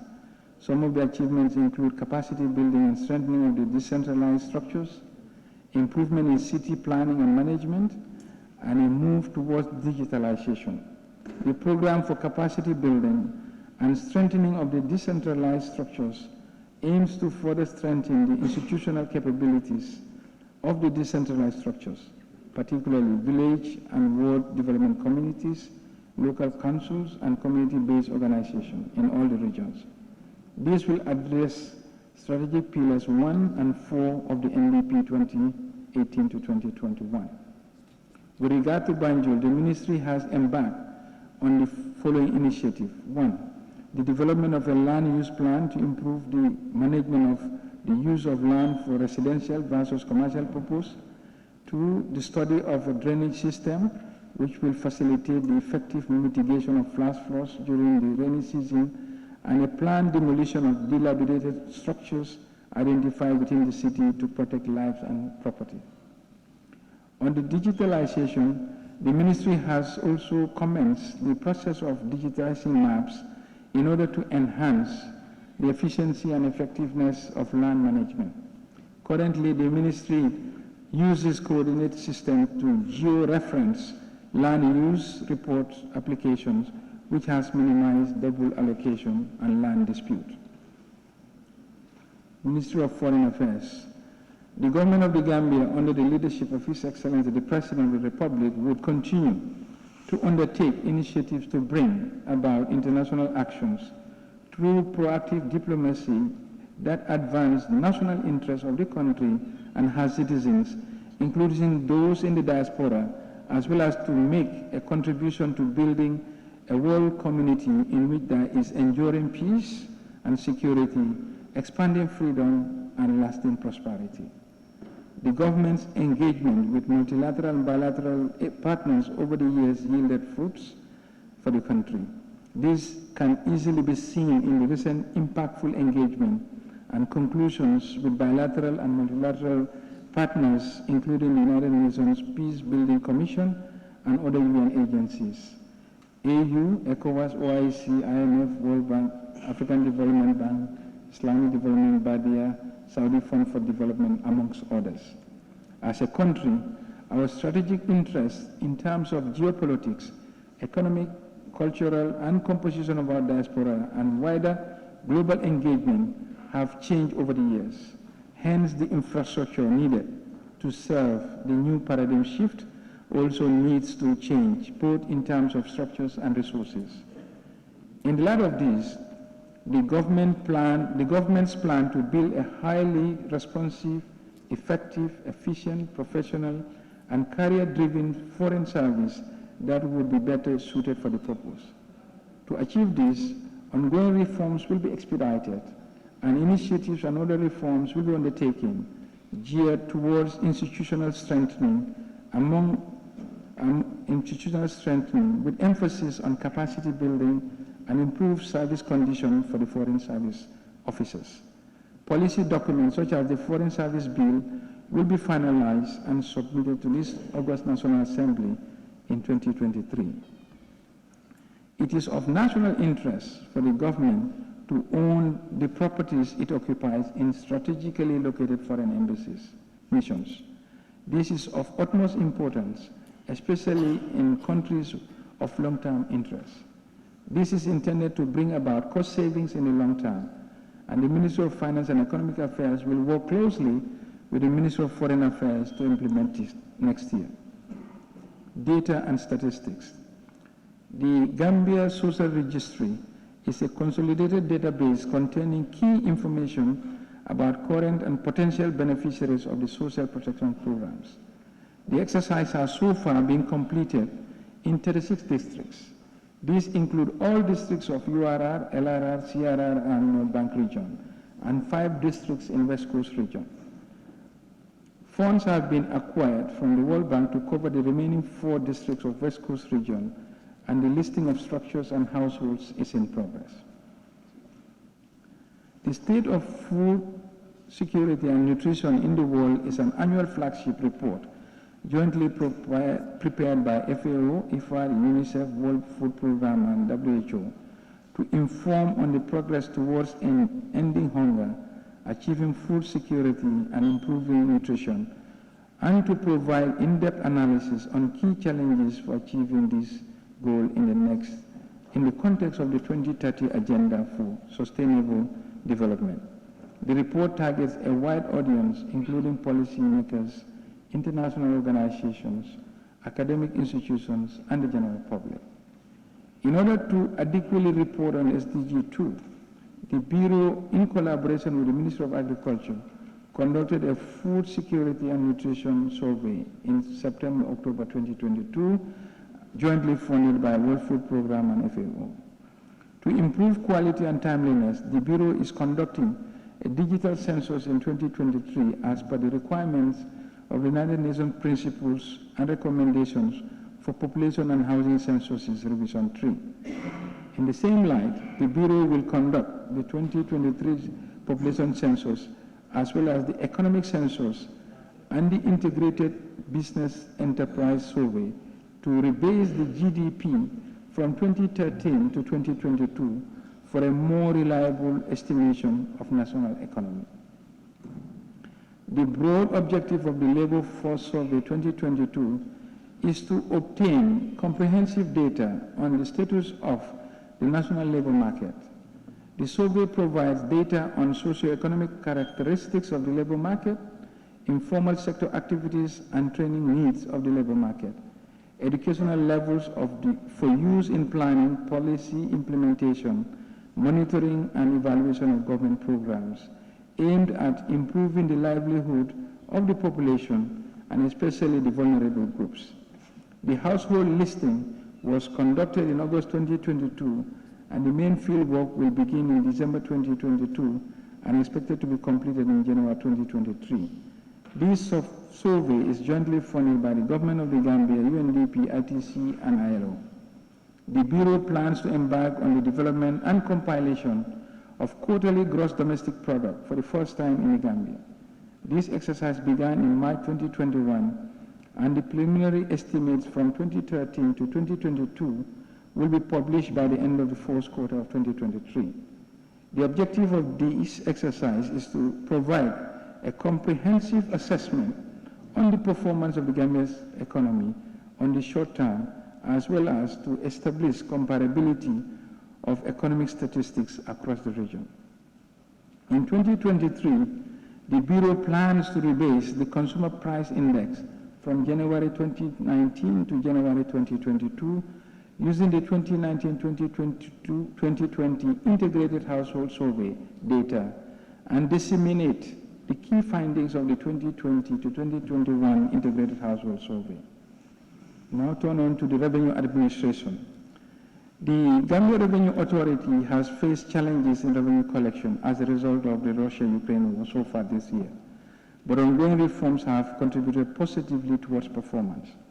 Some of the notable reforms carried out this year include the rollout of the enhanced version of the GamTexNet in all tax offices across the country, increased efficiency of the withholding tax regime, data matching of third-party information, increased tax audit coverage and yield, improved tax areas collection and management, increased enforcement exercises, and improved taxpayer services and education programs, among other interventions.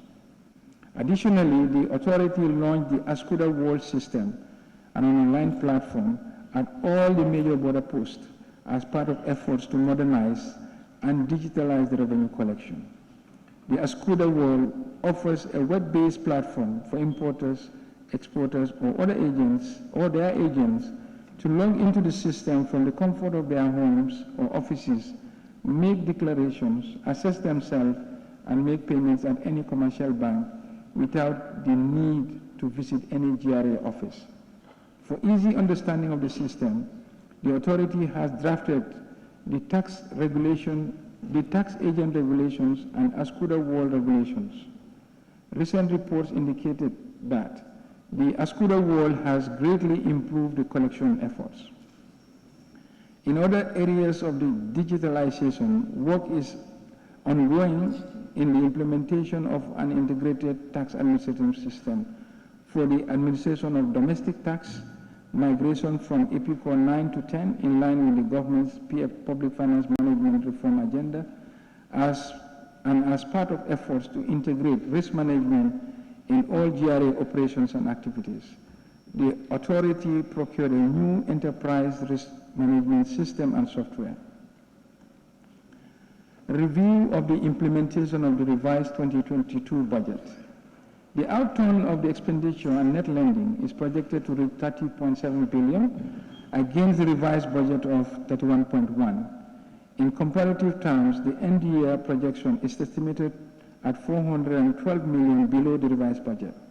This is mostly as a result of lower performance of the domestic revenue collections. On the debt service, the end of the year projection of 3.4 billion will overshoot the revised budget by 442 million. This is mostly relating to the increase in both the domestic and external debt service due to the appreciation of the United States dollar and the increasing cost of domestic debt. Personnel cost at the end of 2022 is estimated to record 386 million below the revised budget of 5.7 billion compared to a projected yearly outcome of 5.3 billion.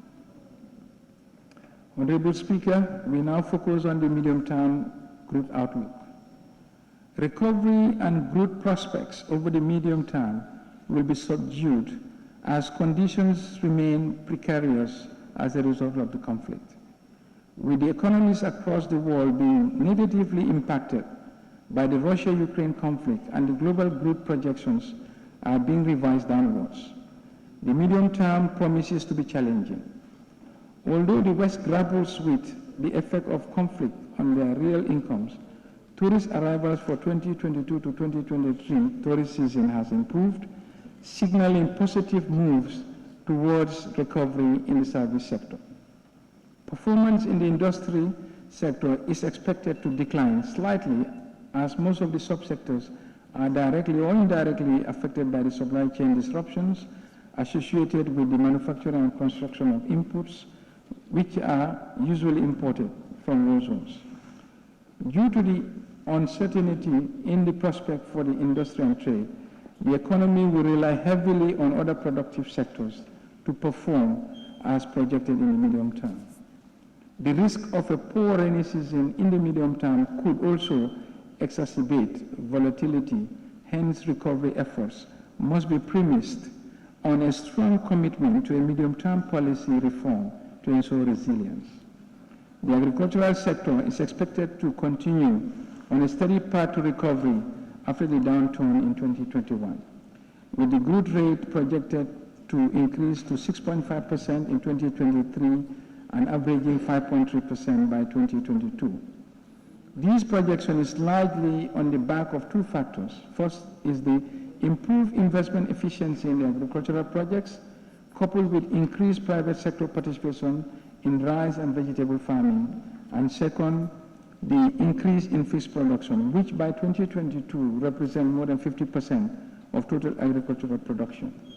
The increased use of Gambia Strategic Review Board for project screening and selection will further strengthen efficiency in agricultural projects, which in the past suffered from gross inefficiency in public investment management.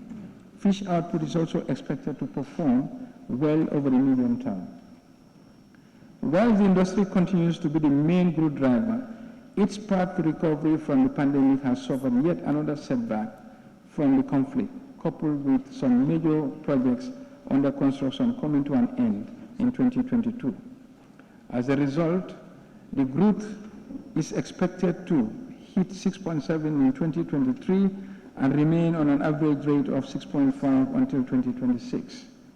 With the OIC nearing, the construction of roads and other infrastructure for the conference should be completed in 2023, signaling an expected slowdown in investment in public construction thereafter.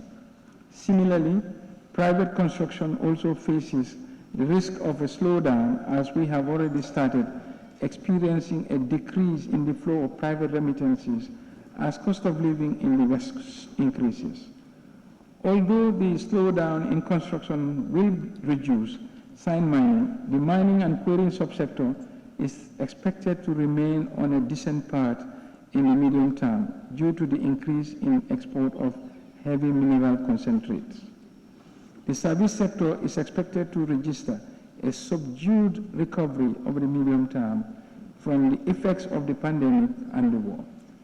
Growth is projected at 3.8% in 2023, ramping to 5.9% in 2026, with hotels and restaurants and wholesale and retail trade being the main drivers of recovery. Tourism is expected to recover from COVID-19 disruption by 2026, when the arrivals of tourists will match the arrivals of the 2019 pre-COVID numbers. On the fiscal front, the domestic revenue collection is projected to increase from 15.9 billion in 2022 to 16.9 billion in 2023. This positive growth trend is expected to remain consistent over the medium term, reaching an average of 13% in nominal terms from 2023 to 2026. This reflects robust revenue mobilization efforts and the implementation of the GRA reform agenda geared towards improving compliance and expanding the tax base. Through support from the World Bank, the Ministry of Finance and Economic Affairs, in collaboration with GRA, has been working closely with a consultancy firm to carry out tax expenditure assessment, which will lay the foundations for a comprehensive tax expenditure policy. This process has been completed, and the staff of the Ministry, GRA, and other key stakeholders have been trained on the tools used in tax expenditure analysis. As part of the reforms, the Ministry has established a Revenue and Tax Policy Directorate to handle all tax-related issues going forward. And this is all geared towards increasing the domestic resources over the medium term. Total grants are anticipated to increase from 10.7 billion in 2022 to 14.6 billion in 2023. It is expected that the total grants will increase along the projection period. The budget support grants will reach 2.9 billion by 2026 from 2.7 billion expected in 2023. On project grants, this will move from 11.8 billion in 2023 to 14.2 billion by 2026.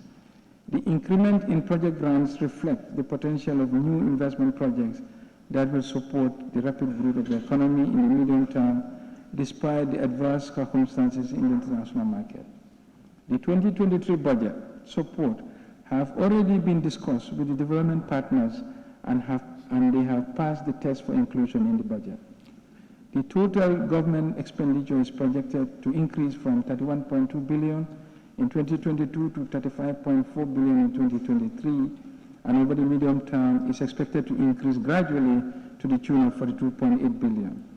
The projected increase in total expenditure is largely attributable to an anticipated increase in capital expenditure due to the ongoing projects, urban roads such as the Kanifing Brufut, and rural roads such as the Ngomi Hakalang Sabah Sanjay, and the expansion of the Batin Hardin Highway for the OIC Summit, and the new salary increase applied from 2022 to 2026.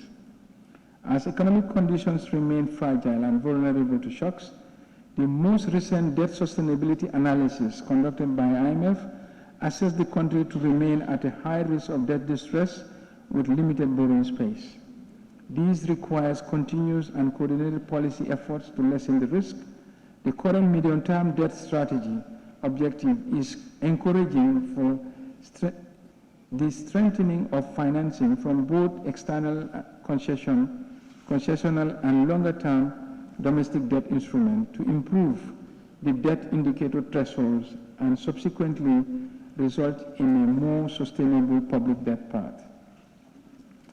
The salient features of the 2023 budget. 1. The budget reflects an increase in revenue by 18% on the back of improvements in the revenue administration and collection through digitalization of the GRA and the Senegambia Bridge, among others. Increase in expenditure by 14%, mostly attributable to increases in capital expenditure on key infrastructure projects in both rural and urban Gambia.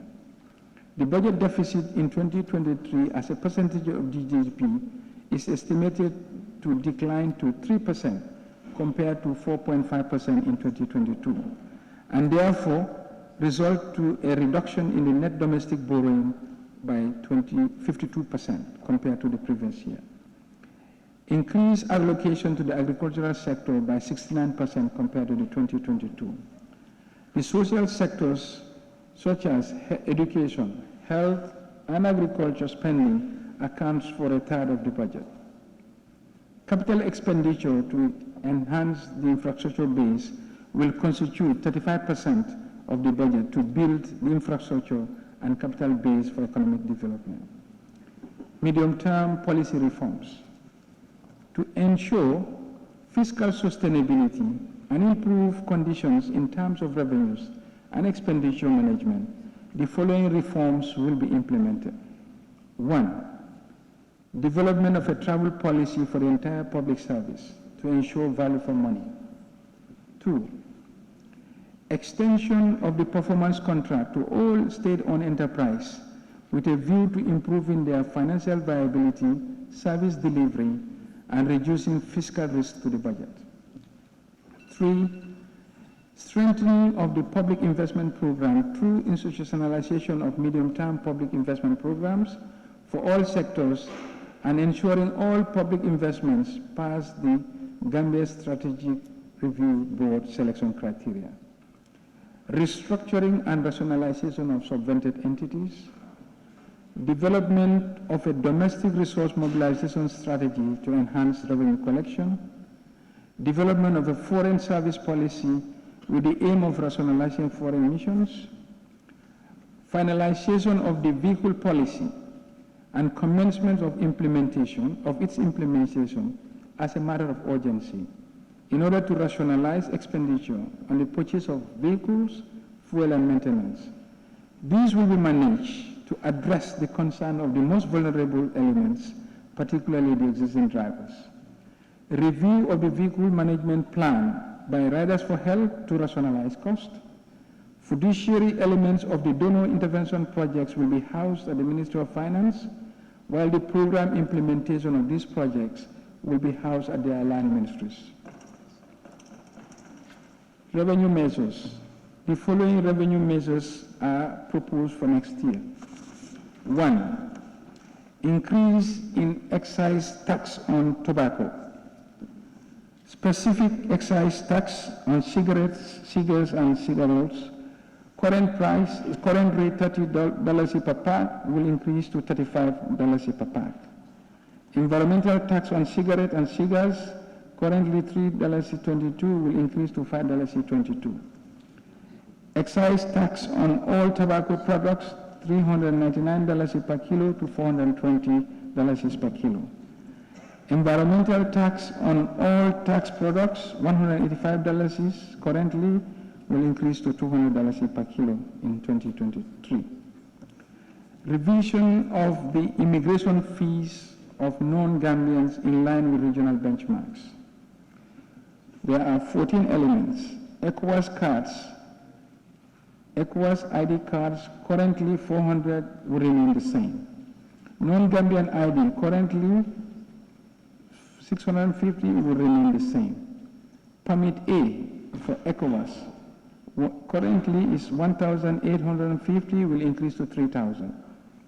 Permit A, non-ECOWAS, currently 1,850, will increase to 3,000. Permit B, ECOWAS, currently 1,850, will increase to 2,500.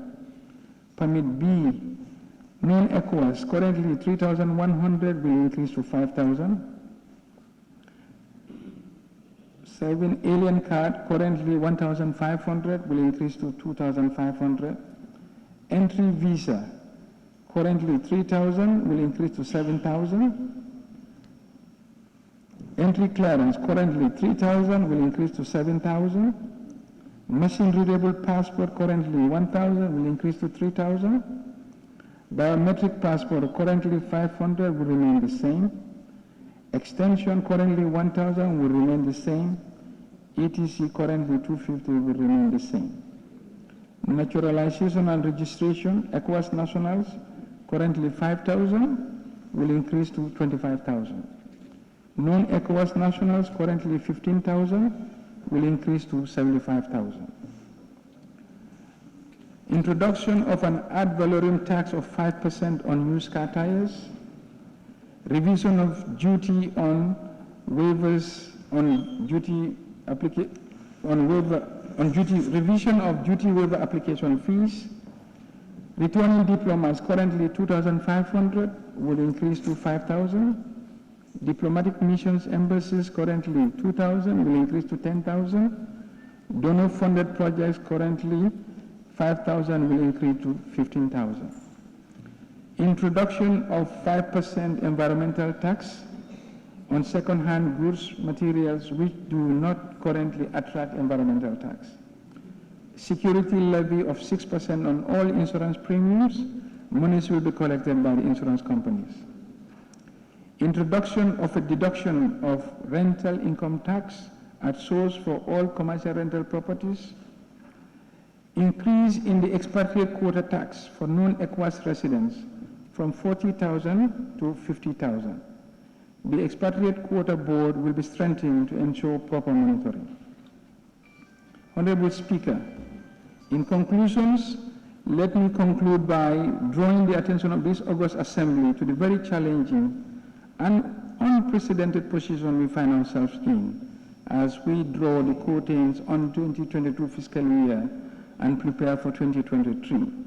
As a result of the back-to-back shocks to the economies across the world, global economic prospects have worsened in the recent past, and this has unfortunately trickled down to the domestic economy.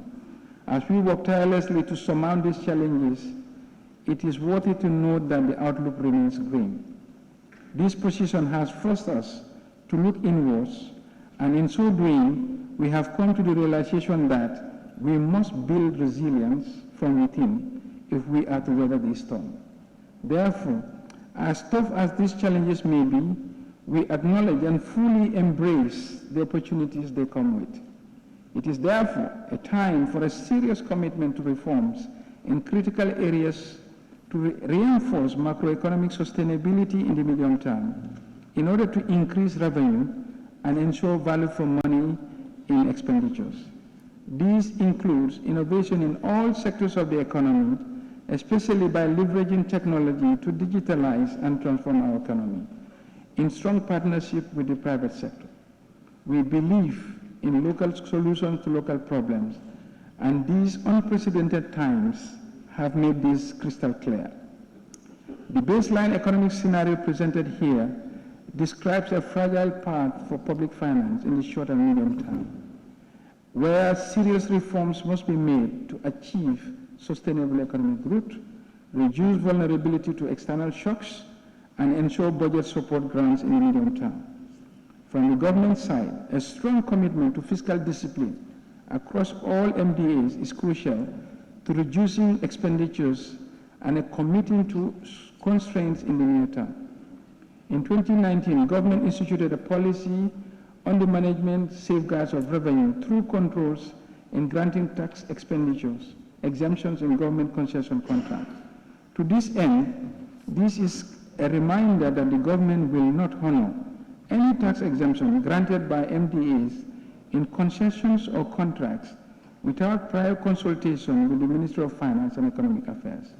Furthermore, all exemptions of direct taxes in government concession or contracts will be re-examined and terminated where they are not in compliance with existing tax laws. The government remains committed to intensify resource mobilization starting from 2023 for the Recovery Focus, NDP, and Vision 2050. This will serve as anchors for the development efforts in the medium term and inform the public investment program as well as regional development strategies. The recent shocks to the global economy have brought to light the simple fact that the world has become a global village. With that said, the urgent need for stronger collaboration to tackle our shared challenges and get on the path to recovery cannot be overemphasized. To this end, the government continues to benefit from the unwavering support of development partners in tackling key challenges and advancing our national development agenda. On that note, and on behalf of the government and the entire people of the population of the Gambia, I will use this occasion to register our profound gratitude to all our development partners for remaining resolute in their support to our development agenda. It is with deep appreciation that I mention the World Bank Group, the International Monetary Fund, the European Union, UN agencies, the GIZ, International Trade Center, NRBL, the African Development Bank, African Union, Islamic Development Bank Group, the OPEC Fund for International Development, and the International Fund for Agricultural Development, the Commonwealth, and the Arab Bank for Economic Development, ECOWAS, Red Cross, MRC Holland Foundation, Kingdom of Saudi Arabia, and the Saudi Fund for Economic Development, Kingdom of Morocco, Turkey, the State of Kuwait, and the Kuwaiti Fund, Russia, the People's Republic of China, Japan, South Korea, the Republic of France, the United Kingdom, and the United States, among others. I would also like to thank His Excellency the President Adama Barrow for his tremendous support for the difficult financial position we have been compelled to take this year. The Ministry is in no doubt assured of the continued support from not only the Office of the President, but of the entire Cabinet as we embark on what promises to be a challenging year. To emerge from this period with macroeconomic stability and resilience, we must be willing to make sacrifices. And I have no doubt that we can count on the required support from all Gambians. The year 2023 will be challenging, as all economic forecasts indicate. However, tough times call for redoubling of efforts to ensure that we build the resilience and capability to weather the storm. The implementation of the 2023 budget will require all and sundry to observe stringent fiscal rules, mobilize domestic resources to deliver the development aspiration of the Gambian country. On that note, Honorable Speaker, I beg to move. Thank you.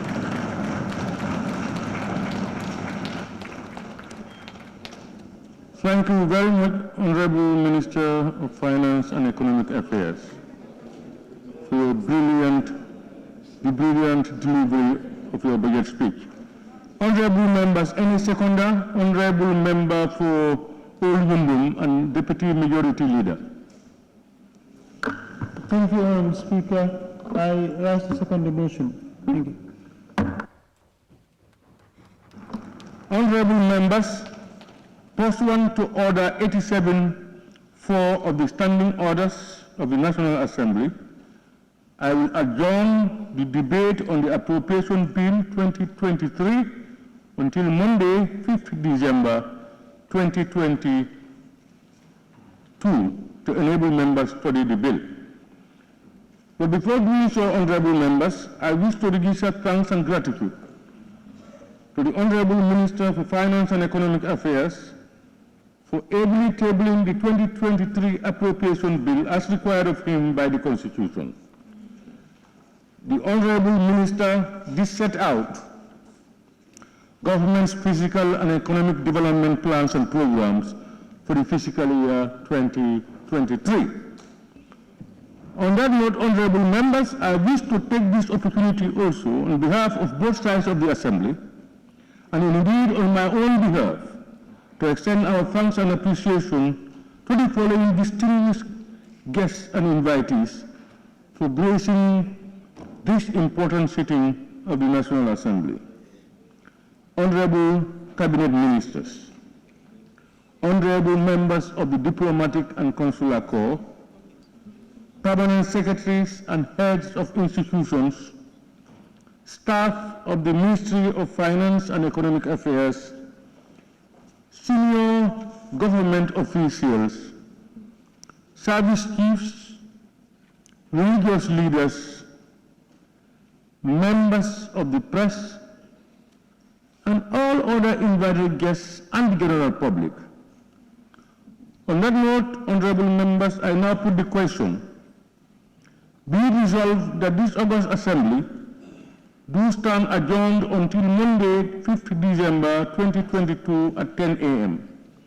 Those in favor, please say aye. Not in favor, please say no. The ayes have it.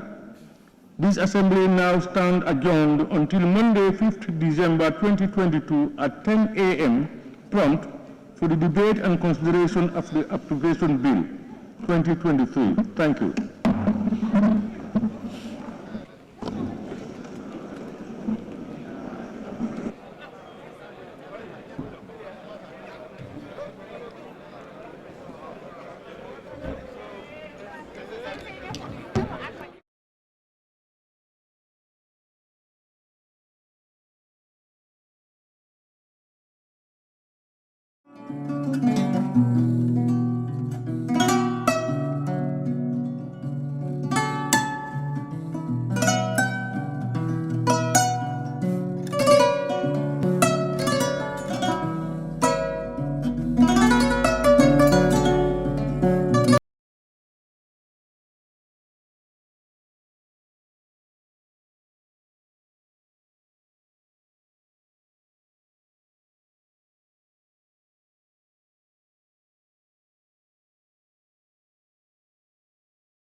Way beyond reach. With your new Color Credit, you can continue your conversations with your loved ones with zero credit. With your new Color Credit, you can borrow credit to activate or purchase data, make calls, SMS Express, and the phone ring service. Call or SMS 152 to get your Color Credit and activate the service of your choice. Where AfriCell goes, nobody dares to follow. Dares to follow.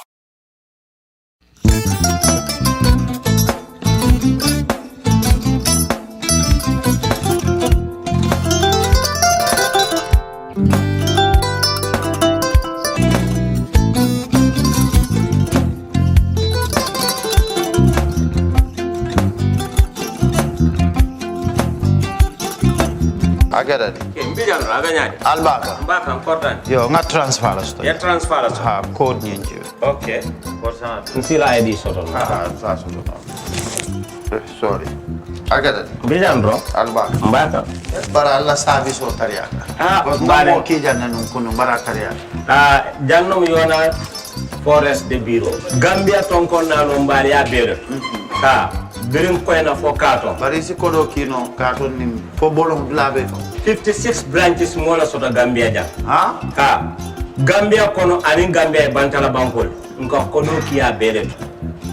Kodo sifa fo falindiro fo nyaadi lafta même na kodi to poto nin kodi maro jannom number 1 di nyonta andum fana nata anoda enterprise sotale wolam nyindi ko domorol fana kol fana be firale de dadi mani domorol di fana beteat Gambia dawda yalo ngam fa kendol sotale je wo moyo diat apelenta barka ni na lafta nyelan kendol e binaji yalo bu kanila ko la barka ba yalo ndel ciosano lo barka.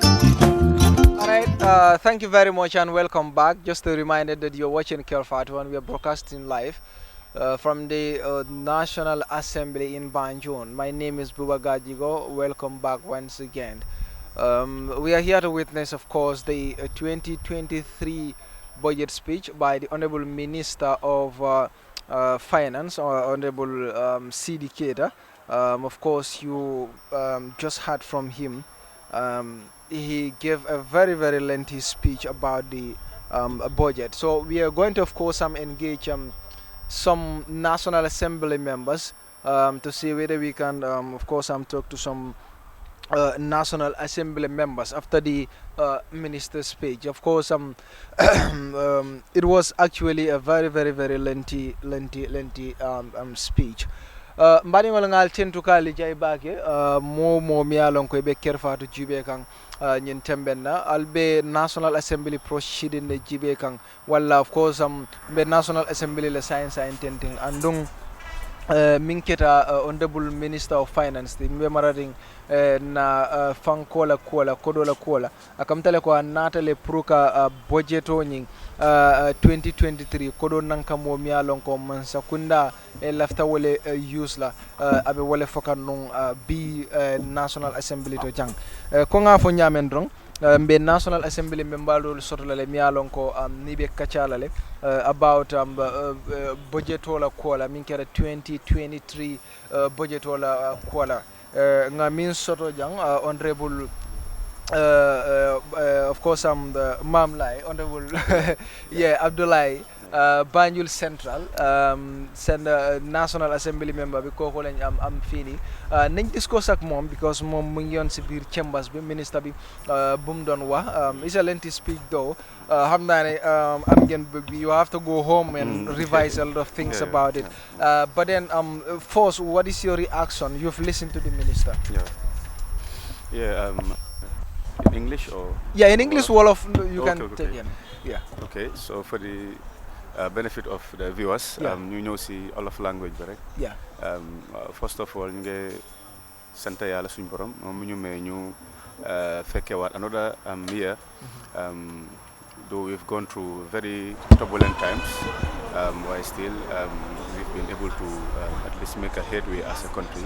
Though there are a lot of deficits in many areas, but still we managed to move forward. So budget speech bi nag tey moom suñu liggéey ma woon pour ñëw pour déglu ko attentively keenly parce que budget speech bi mooy wone lan lañ jot a def si at bu passé bi ak biñ nekk nii waaye itam mooy joxe trajectory bi as to lan la ñoo mën a expect at buy ñëw muy 2023 so comme ni nga ko waxee rek lan lañ fànna yu bëri ñu ngi doon jël notes bala ñoo def ñibbi dinañu jox budget speech bi su ko defee ñun tam dañ ko mën a gën a xool mën a identify a few key pointers from the speech yoo xamante ni dana la dinañ si konko o dinañ si am yeneen xalaat so da ngaa gis ne su ñëwatee si yooyu la ñu debate waxtaan si.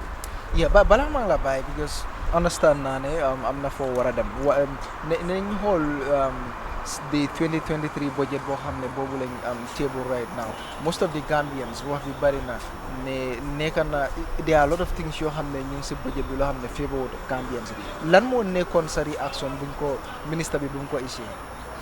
Wow, comme ma dee wax rek there's not a perfect document ba pare Gambia xam nañ ne it's a very small country ba pare fiscally we've never been xam nga thriving fiscally so da ngaa gis ne lu ma gën a bàyyi xel si budget speech bi mooy it's full of reform it's most reform based I would say parce que most of waxam bi tam si lu mu gën a jublu mooy trajectory dëkk bi ak lan la gars yi nekk di expect waaye da ngaa gis ne sometimes comme ni nga ko dee waxee budgets might be realistic they might not be realistic dafa des rek so even suñ budget bi am na certain debates with regards to that so da ngaa gis ne ñun ñi nga xamante ni ñun ñoo dee enact law si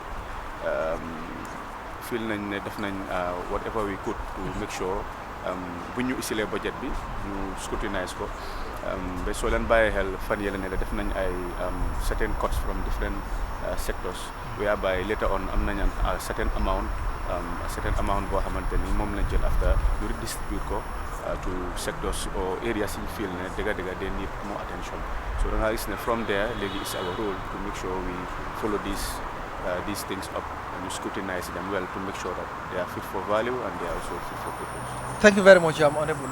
Understand a press conference will start with the minister. Thank you very much for coming. So we will go straight and listen to the press conference because understand the press conference will start with the Minister of Finance, that is Seedy Keita. Of course, he will be talking to the press right now, and he will, of course, I believe, he will entertain some questions from the press, and he will, of course, answer some questions. So, with a press conference, wala moilale aning minister nying aning kiba tala be jakar rolale bare nyinin karol ta about budget wala kola kuma kawla mi yalon ko wala fo aning kodo nan kamo mi yalon ko lafta wala juice la woto nga dum kono to nga jibe.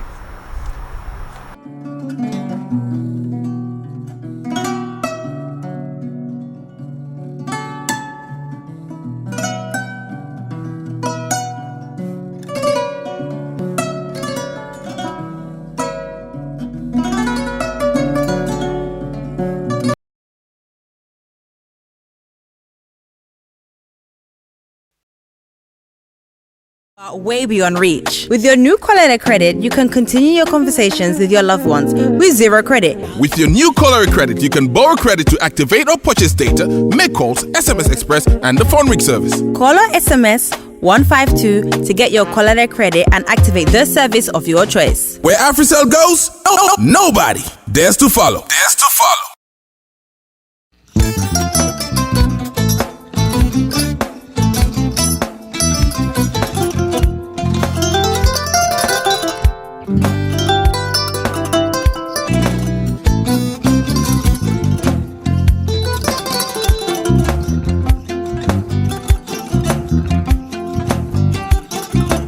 I get it.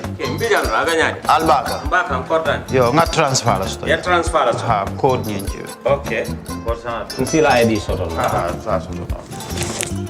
Sorry. I get it. Bijan bro. Albaka. Mbaka. Bara alla service o tariaka. Mbale. Mo ki janna nun kunu bara tariaka. Jannom yona forest de bureau. Gambia tonkon na no mbali ya bere.